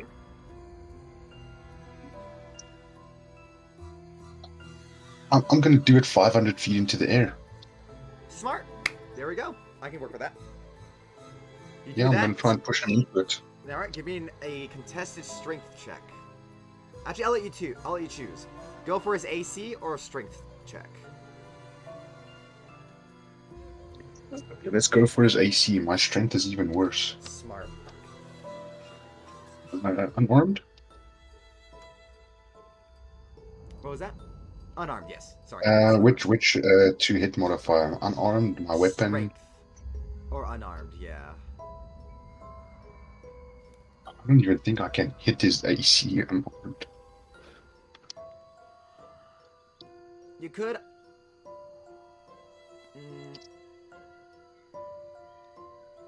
Yeah, that's unarmed. That's about as high as I thought it would go. You hit. You push him through. Let me give him a reactionary try to save. I grab the door. Or the door handle before he starts to fall. Nope. Ha! Fuck no. You push him up. And you look up. The door is 500 feet up into the air. Above the cabin. You see the monster, the hunter, start to fall 500 feet. I have to go look up the damage for this real quick. It's your choice. It's either 20d6 is the max damage, I think. Unless you rule that it's more. Okay. For 500 feet, that's basically already like Anything else, that's an insta-kill. yeah. Oh yeah, 16 meters is already. Oh my fucking god. Okay, yeah. Okay. Did I do something you didn't plan for? Now did you know something... how we made pickles feel. You did good. I'll say that. You did good. He slams through the roof, falling over here. Ollie, his head fucked up. You kept me from killing one of your friends. I'll say that much. You kept me from killing one of your friends. You kept me from killing Ollie. God damn it. I was about to smash his head in so hard. But his head, he has a concussion, but he's fine. He gets up. Thanks. Quick question. Did he fall down or at an angle? He fell straight down. He fell, well, it depends. Where did you put it? Here? Right above? Literally 5, because it has to be either in a straight line or as it goes up, obviously the distance increases. So it's literally just 500 feet straight. Okay, so would you rather him hit the roof that is pointy on top or the flat ground? Yes. The roof that is pointy, so that when he, because what I imagine at least is he goes up, and as he gets 60 feet down, the cloud of daggers is still active on him, because that's a bonus action. Let me see. So he goes through it. Summon that. You can do bonus action up. Yep. You can bonus action right where he's about to fall, cloud of daggers. So keep in mind he has to stay there. So you might want to do it where he's gonna land, not where he's falling. Yeah, where he's gonna land. Okay. That's why I said on the where he lands. So you move it there. He lands there. So a few things happen to my big bad right now that you just did. So one, he takes 5d20 damage, 53 damage from fall damage. Then he gets impaled on the weather vane up top, taking another 2d10 damage. Then he falls a further, so he goes through the first floor, which is 10 feet, so that's another, let me see. Another 1d10, D5? D6. D6? Yeah. And then I'm just gonna do 2d6. He falls through the first and second floor, so another 2d6, so 9. Okay, so he takes 62 points of fall damage, 6 piercing damage, and there's a weather vein stuck inside him. And then he takes an additional 21 points of slashing damage from the daggers. So he takes over 90 points of damage almost this turn. Yeah, very, very close to 100.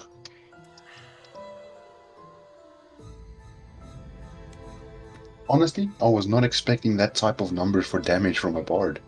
Yeah, I don't know what to say other than I'm impressed with the creativity. I said, you could put him somewhere else as a joke. Because, you know, yeah, if you put him anywhere else, he'd just end up right back where you are. And you said, how about up? And I went, oh, I guess up works.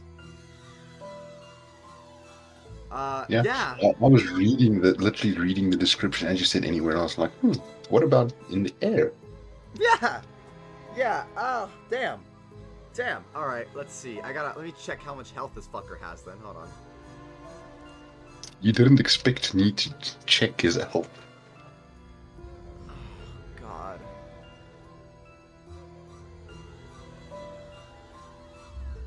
Are you just outright dead at this point? No, you're not dead yet. Maybe? Hold on. That means he's very fucking close, though.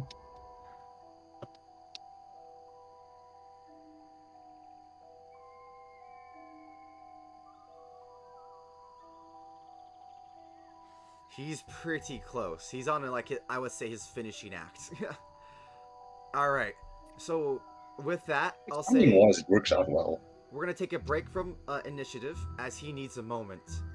I won't say in-game. Now, out-of-game, we say his last act, but in-game, you don't know. So in-game, he's not moving. Everyone takes a moment. Steve gets Stevie unstuck and tosses the axe to the side. Stevie and Steve starts to approach the body. What do you do as Ollie starts to kind of walk inside? I'm going to take off his pants. The hunter's pants?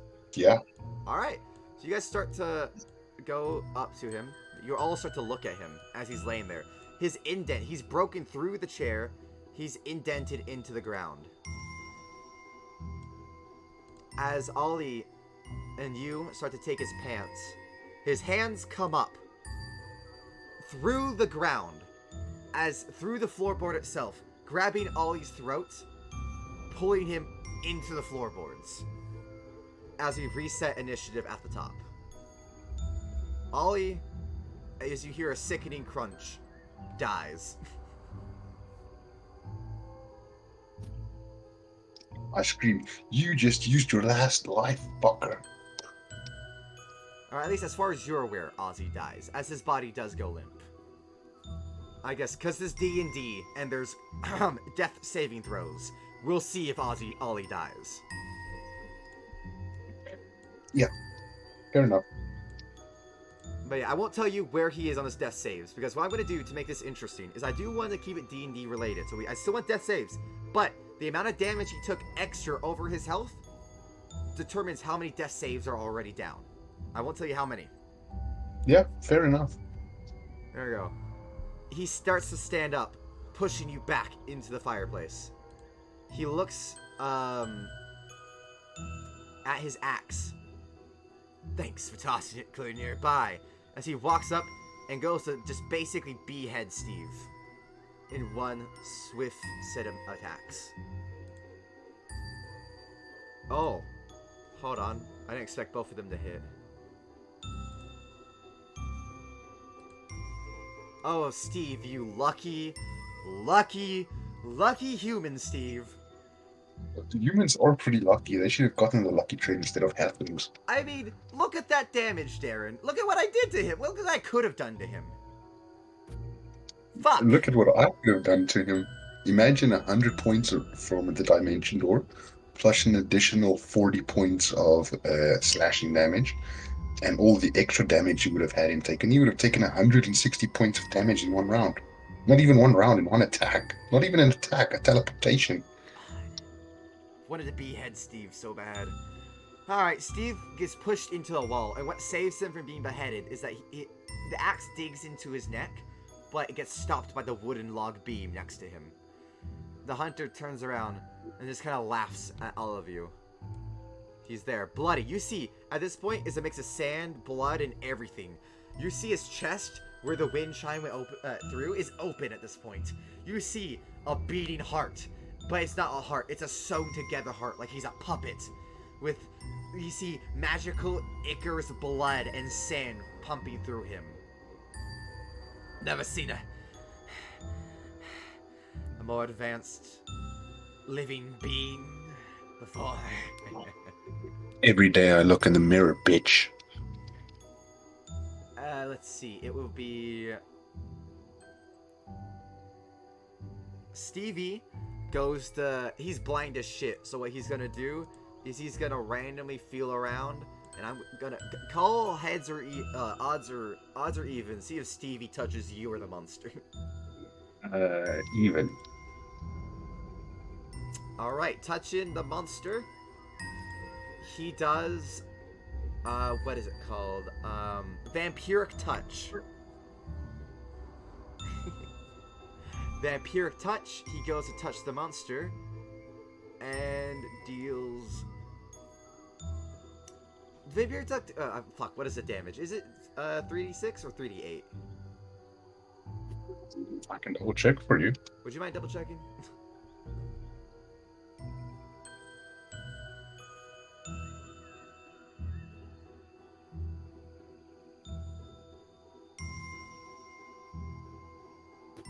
So vampiric touch.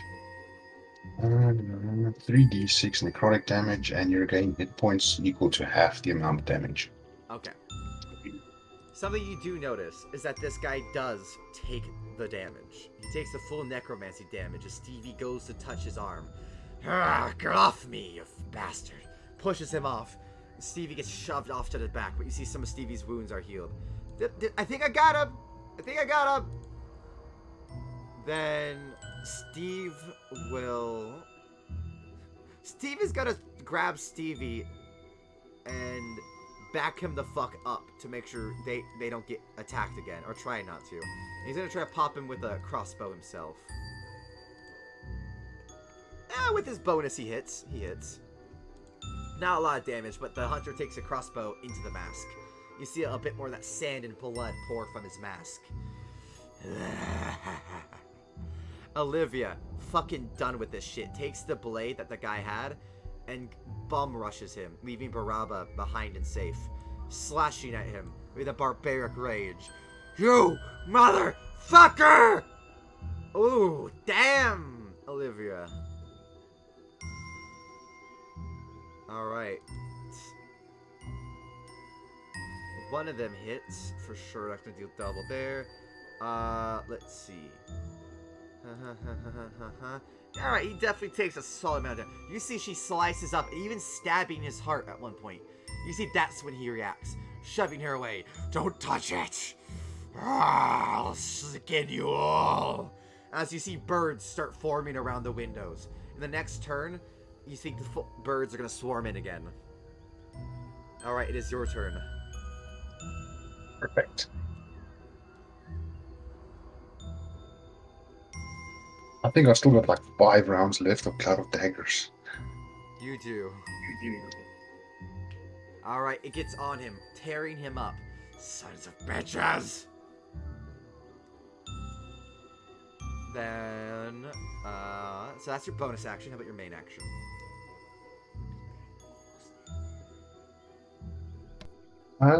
I am going to cast a cantrip. I'm going to cast Blade Ward.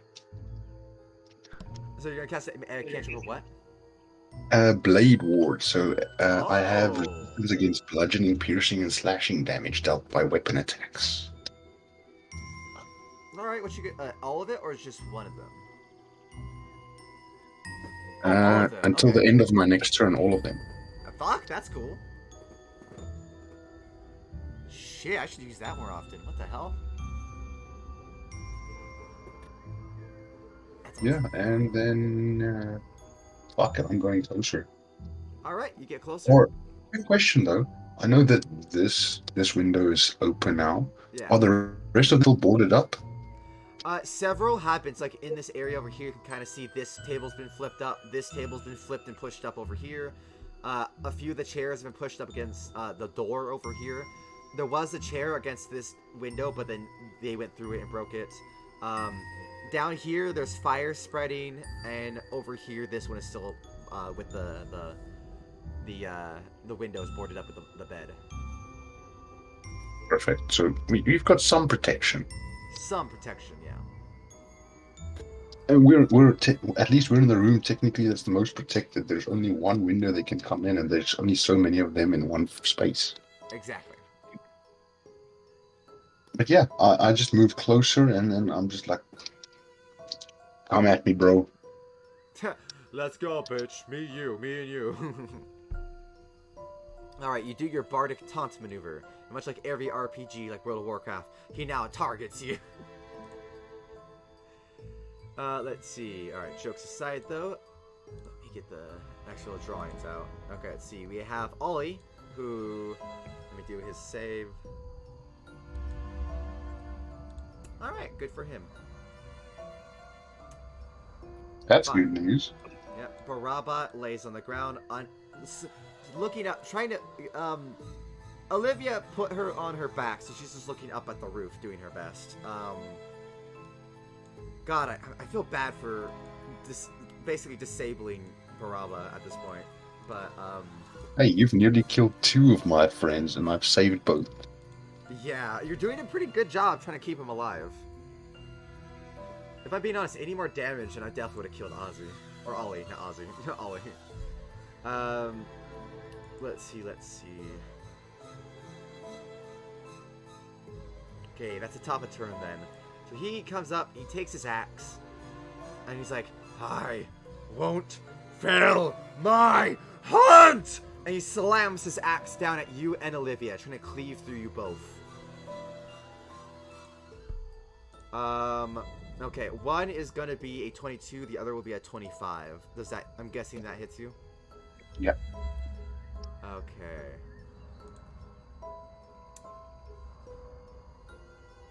So you're both gonna take 22 points of damage.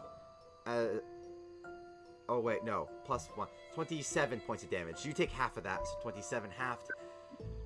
Fuck math. 13 points for you. 13 points for you, Olivia. Olivia's knocked unconscious. Yeah, luckily I got the resistance, otherwise I was unconscious. Oh fuck, really? Oh fuck. Yeah, Okay. dude, I've got 9 hit points. Okay. Yeah, I forget I'm really treating you rough this time. Yes, Olivia's knocked out. Ollie's out. Baraba's crippled on the ground, paralyzed. Stevie's blind still. Steve's the only one that's okay. He almost was beheaded. That's apparent, Bolty. He's the only one that's okay. He's only almost beheaded. Yeah. Only almost beheaded. Alright, other than that, then his bonus action, he's going to summon the birds through. Baraba just goes, oh, as all the birds surround her. She has health, so she's not gonna die yet, but she's currently being clawed the ever-living fuck out of by black owls. As well as them approaching Ollie and Olivia. Let's just say, Ollie probably has this turn for you to kill this guy, or he might be dead. Fantastic, I'm gonna kill him. Alright, with that, Steve launches a bolt and takes, yeah, man, as a rogue and not being, and having to basically take care of the blind guy, he's not able to do much. So he just takes the bolt. I'm gonna let him re-roll that damage, because that was a bitch damage. Even worse damage. Roll one more time. There we go, that's acceptable. He pings the guy in the heart. You see, the heart starts to slow down. Stevie points at him. The firebolt and fire directly pings into him. Yes, it pings into him with the bonus. Dealing another decent hit. Okay, with the bonus, he still takes a decent hit. And then it will be your turn. Your cloud of daggers tear him up. Let me see. I'm going to assume it's around 20 damage for your cloud of daggers, right? Yeah, 18. 18, yeah, not bad. So with the 18 damage, he is very much brutally on the ground, coughing up sand. He looks up at you. What would you like to do? I am gonna take out. Fuck it. I'm gonna take out my rapier. And I'm literally gonna carve my fucking name into him. Carve your name into him. Okay. Jesus Christ. Yeah. Go ahead. Hey, if I die, he's never gonna forget So me. keep in mind, rapiers are fragile things. So you're basically slamming into it so hard, you're shattering the blade partially to like carving Oh, into I it. hope so. I'm hoping that pieces of the blade get stuck in. Okay. Side of Okay. it. Fair enough. Give me your attack roll. Fuck. He just barely, as you go to grab him, slams the Uh, axe quick off question. of you. Yes. I'm gonna ask you something, and it's gonna determine whether I'm gonna love or hate this. Don't you think I deserve inspiration? God damn. Probably not. Not right now, probably. For the dimension door trick. All right, fair. Actually, that's a good reminder. I was gonna say for right now, probably no, but fuck. Actually, yeah. No, what? Yeah, fair. You didn't ask for it for me then, but because you're my bro, I'll let you pull back for that. Yeah. All right, go ahead, reroll. Watch out now, it's a nat 1. If it is somehow worse, I won't play to the worst one. All right, you do hit him. There you go. Carve your name into him.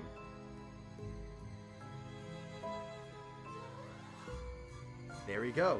You carve your name into the big bad evil guy. You deal a lot of damage. Like, a lot of damage. Yep. Let me see. Oh god, I'm sorry. He has 1 health left. You're gonna have to hope. I'm not gonna. Let me see. Yeah, he gets Maybe caught I'll in call it. fire. Oh, it burns a little bit. He dies. No, fuck that. Dude, give me 1 second. I'm trying to look. I'm like, I You know don't. what I've been missing this whole time? What? I've got extra attack. I could have attacked twice. Oh, attack twice then. My word. I was gonna be like, I don't I want could to have be been that guy, but attacking he does twice have all 1 this health. time. You could have. Dude, I could have been attacking twice every time I've attempted it. You could have.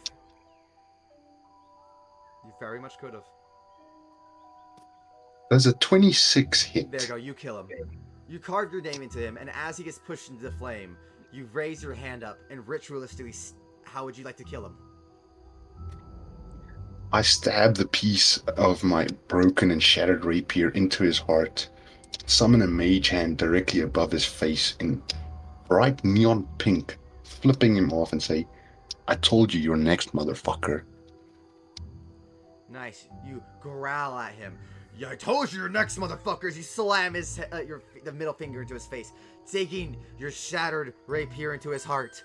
As he fades away, you see the fire in his eyes under the mask, the little red spirit fade. The mask falls to the ground, a trophy for you. Oh, I'm picking up the mask, I'm taking the machete, I'm taking his fucking knife. Trust me, I'm taking everything. You get his full initial setup. You get them. You get it. The owls. I'm also, I want his pants that I started taking off earlier. You get his pants. You can take his pants. You can absolutely take his pants. It has no gold, but a letter. You know what? You look at his pants, and I'll describe everything else, and then I'll read you the letter. How about that? Right. So the owls start to disappear. Olivia stabilizes herself with a nat 20. Ollie, unfortunately, passes away as he bleeds out under the floorboards. Our first victim of this series. With an 8, unfortunately, he doesn't make the save for the last round before he gets stabilized. I'm sorry. I'm sorry. It was the last one I rolled. I was like, okay, we'll see. And he got an 8. He dies. And Ollie passes away. Olivia stabilizes, and Baraba, though, is fine. Baraba isn't hurt from the owls. Steve and Stevie are okay. You got through this only losing 1 friend. Did I find the saxophone, though? Unfortunately, no. You are yet to find the den of the saxophone. As you I knew notice, you are not I out of the knew it. Feywild. You're still stuck in the cabin. Your threat is just gone. Perfect. Well, at least now I've got a home. Yeah, your friends kind of chuckle. I guess Ollie would be proud of that, right? Hey, Don't worry. We'll get Ali back. yeah, we'll find someone for This is revival. the Feywild. We can make a deal. Hey, Baraba, didn't you say you had an amulet with some power? Yeah, but I don't know what it does. You want to see if it can revive Ollie? I can't move. Stop being dramatic. Crawl with your teeth. You didn't lose your teeth. Drag me over to either Olivia to wake her up to move me, or drag me over to Ollie and I can try. Anor goes over, picks her up, and fine, come on then. Somebody wake up Olivia. Stevie is dragged over to by Steve over to Olivia to cast healing touch. And then you go over to Baraba and you move her over to Ollie. Okay, let me see. All right. So first off, in chat, Woo's in chat, we got freaking. They beat the BBG. Hooray, real quick. I didn't really do a grand hurrah. Good job, Darren. You fucking killed the first BBG. With a very grand hurrah. I thought I was going to kill more of your friends in this first round.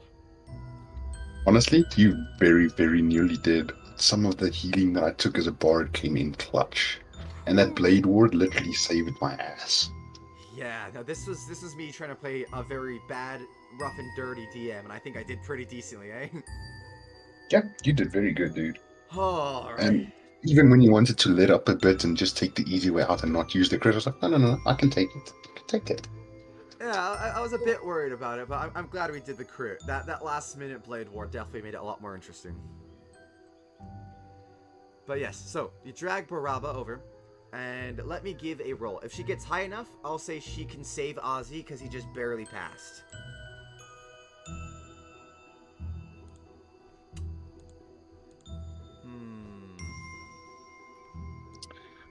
I was planning on bribing you with a couple of subs on Twitch. I used some of my subs on it. And I was like, what about if we summon in... And I'm going to show you what I was planning on summoning in.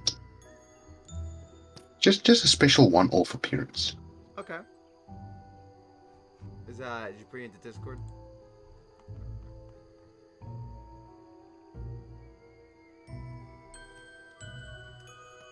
How about we just bring in a friend of ours? Just a friend, huh? Oh, just bringing in Eisen. Right. Just bringing in... Did you note that Cineracer leveled up with him to 20? Does 1d12 plus 58 damage, and I've got a plus 30 to hit. Yeah, I noticed you have your battle axe and all that. Wow. Well, I guess I could show stream this real quick. Who you casually try to bribe me to bringing in, so everyone can see. DC is only 29. Yeah, so this is You would have needed a 19 to hit. an old character of ours named Eisen, from an OG campaign. He's basically a god now. Yeah, he's got some very, very interesting capabilities, like being a dwarf the size of a human. Yeah, he's actually, I think he ended up what, just under 6 feet? Yep, just under 6 feet. So, yeah, I think we'll keep maybe the Eisen last minute summon for maybe another day. Nah, I did the sub anyway, dude. Well, I appreciate the sub as always, though, eh? Let me see. Alright, you know what? For that, I will use the advantage, though. She gets the 18. Please, look, I may be crippled, but take my sacrifice to my body as sacrifice. Bring back Ollie, please. I'll stay as I am and won't repair. Just bring him back. And with that, yeah, you can watch after the house. I'm sure I can get a friend that can make you a prosthetic or a wheelchair. Wow. If not, well, I'm pretty sure I can learn to cast levitate. Damn, man. That's funny. So, her amulet lifts up, and I would equivocate it to 8-bit kind of looking sparks. Kind of lightly pop up. Coming out as a hand comes out. A very ghostly, spectral, almost godly hand comes from the amulet as she lightly chants and hums. It comes over, reaches into Ollie's body, and you see it pulls him back in. You see it reaches through as he started going into the underworld, pulling him back up into his body. You see Ollie gets lifted up, and suddenly his eyes glow yellow. Oh, fuck! Ollie lives again. Her amulet shatters. This is the one time you get to bring someone back. Perfect. That just means that hopefully one of the other people that might be joining us brings a fucking cleric with Revivify. Hopefully. Your associates now standing up, all up and up. You all look at each other, deciding to perhaps loot the area. Shall I? Yeah, we're taking everything that's not nailed. All right. So And the everything not nailed down, and the couch. great wood axe, which is basically just a great axe set up like a wood axe with a serrated edge. It's basically just a wood axe, great wood axe of wounding. It deals an extra D6 bleed damage and has a chance to a 13 con DC to cause bleeding. I'll send that to you later. Then he also just has a basic machete, which is just a long sword that was being one-handed. Then a hatchet, which is just a hand axe. Other than that, you get his mask, the Mask of the Hunter. I'll let you know what that does between sessions. I'll send you the little bit of it. You'll have to choose if you want to wear it or not to try to figure it out. I'm gonna look forward to that. Other than that, you get some very plasticky food, but you do find in the upper area, the second floor, actual food. You do find food, rations to live, and kind of just stay the night. You guys sit up probably in the second story where it's still nice and secure. I assume, up here, so that you guys can like barricade the door, stand by the fireplace, munch, put Maraba into the bed, etc. Other than that, Yep. Olivia goes and makes sure all the bottom floor is completely, I would say completely, like, sealed up as much as she can, and then y'all stay the night on the top floor, and you guys wake up the next day. We're actually going to continue on for just a little bit longer. As the night passes, you read the note. The note says, "I know you've just awakened." Written in very scratchily hand-drawn, very clearly hand-drawn. Everything's hand-drawn in D&D. Very frantically written, panicked, written in red ink on a very fucked up piece of paper, a note that was in his pocket. You took trousers off. They're just basic hunting trousers. They have some leather bits to help them a little bit be stronger. "I know you've just awoken, but I ask a favor for awaking you. Go to the cabin. Fight who is there, and if you live, you may move on. If not, and you refuse, I will turn you off. I know it's a decision to make the moment you wake up, but go to your cabin and secure it. Let no one live there. I must see what happens."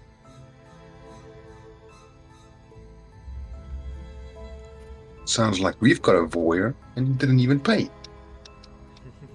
So you're telling me someone's watching us? Someone watched what just happened. Someone watched Ollie die. That's what you're telling me. But you got better. Yeah, but I died first. I'm just saying, that's the point, is that, like, they watched, they caused my death. And almost ours. And they watched us? They were just watching, for fun. That, I mean, that pisses me the fuck off, and, like, smashes the stool underneath him. fair enough. Yeah, pisses me off as well. And now they've learned of my little trick with Dimension Door. They're going to be a lot more careful.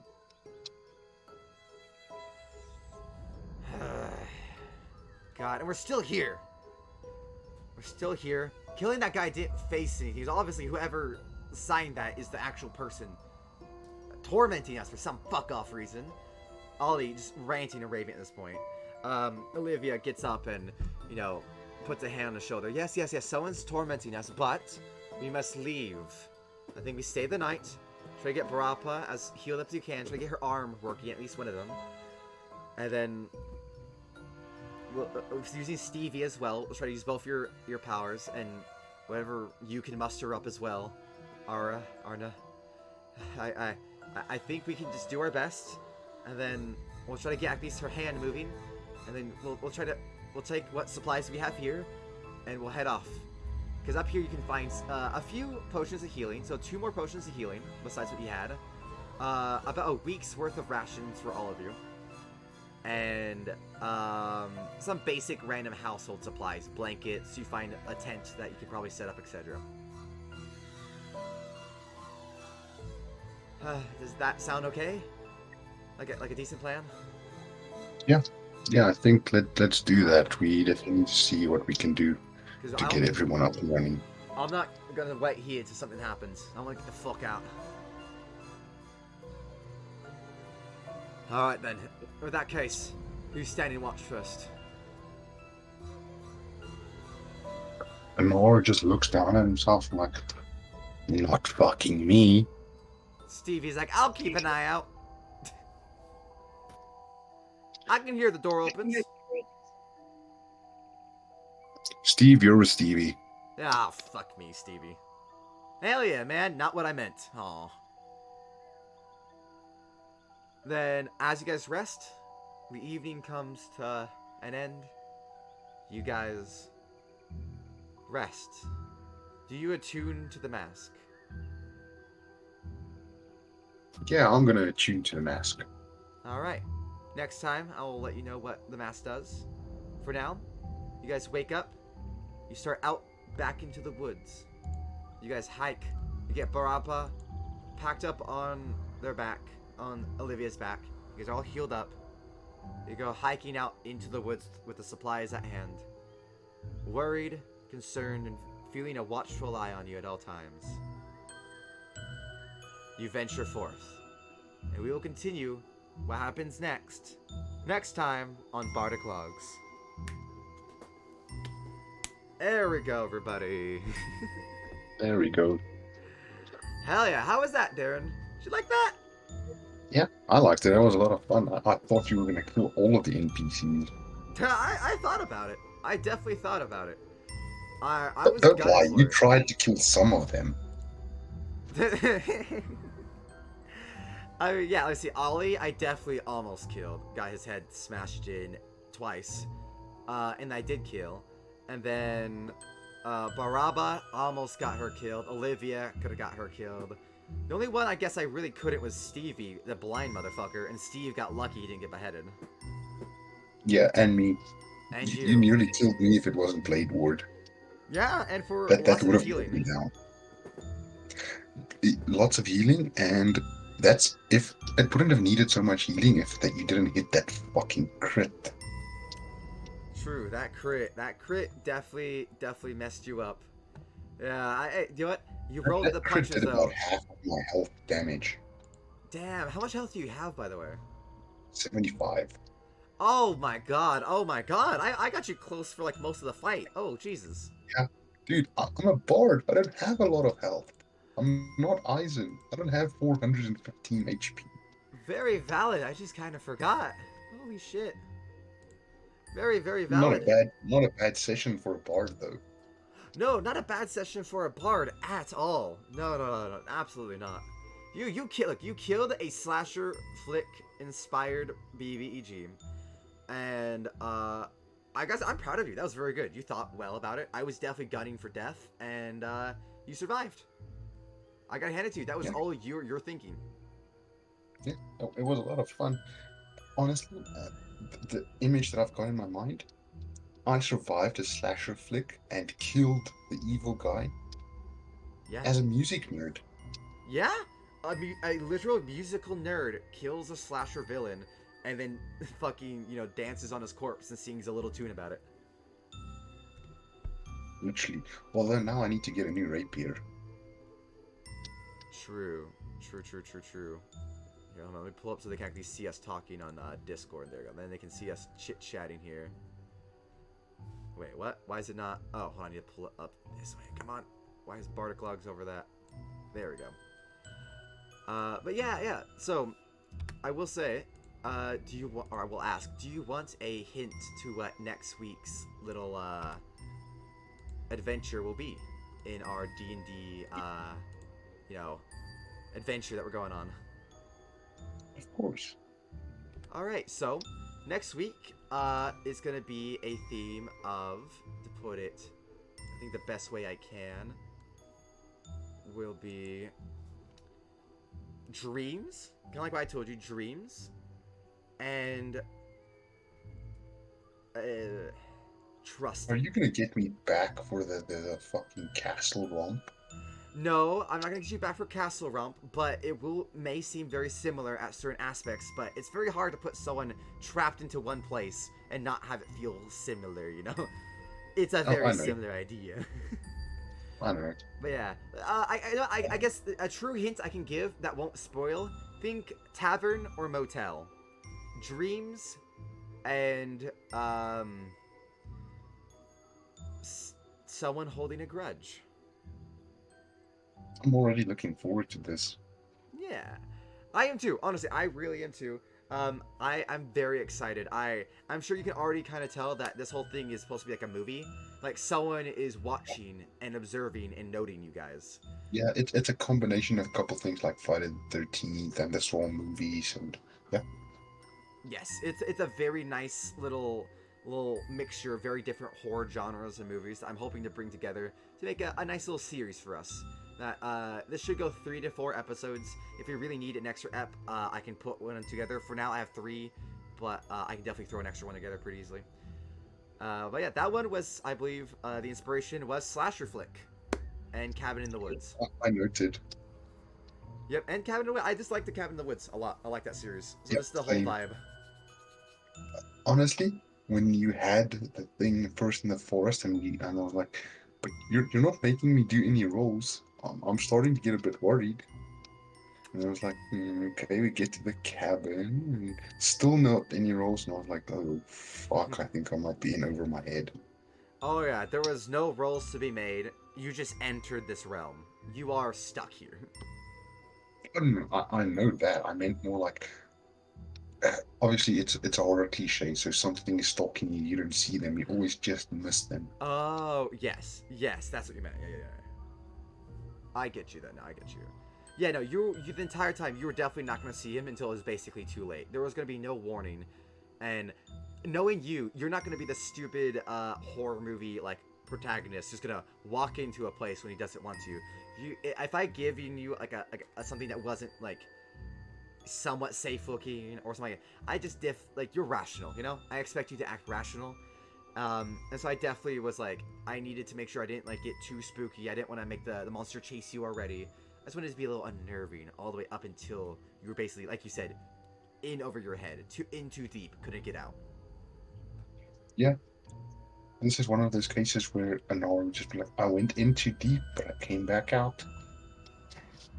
Holy shit, yeah. My god, alright. Well, hey, I gotta go get ready because I'm gonna go do lunch and breakfast with the waifu before I go and get my stream for the day. Thank you very much, brother, for playing with me. Thanks for running it, dude. It was amazing as always. Absolutely. Definitely Same time next enjoyed week? it. Yeah. Alright, because my plan is if you're down to do this every week, at least for Halloween. Yeah, that's good with me. That's at least, that's just, about a month worth of content for us. A month's worth of content I get to upload to the YouTube and the Bardic Logs channel. Absolutely. Yeah, we need to get together again, dude. It's Absolutely. Everything's just been crazy for both of us.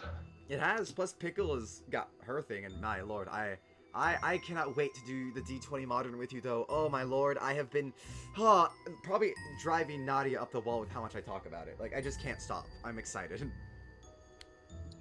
Although now, over your little breakfast lunch thing, you're gonna be complaining to Nadia. How did he take a bard and still fucking manage to kill something that would have had Oh, a fighter? she'll hear about it, trust me. Ain't that right, love? And he, Well, I'll just say, ain't that right, love? You're probably gonna hear about that D&D all day. Oh yeah, it's fine though. She's fine with it. no, I'm happy for you, dude. I'm gonna wish you a good lunch or breakfast, whatever the hell you're doing. Enjoy your day Thank and you. enjoy your stream.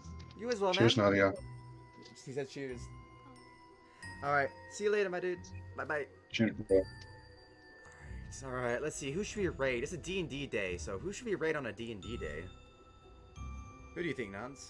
Anyone live right now that you're like, oh hell yeah, let's go raid them? Not really.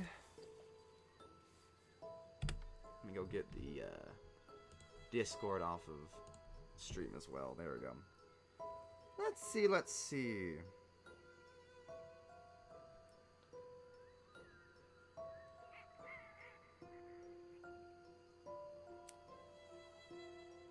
No, you're right. No one's really... Oh, I guess it is early morning. This is supposed to be like, you know, coffee for everybody. Now, get your coffee worth of D&D. So, well, shoot. I don't really know. I guess we'll do someone new for today. Let me see.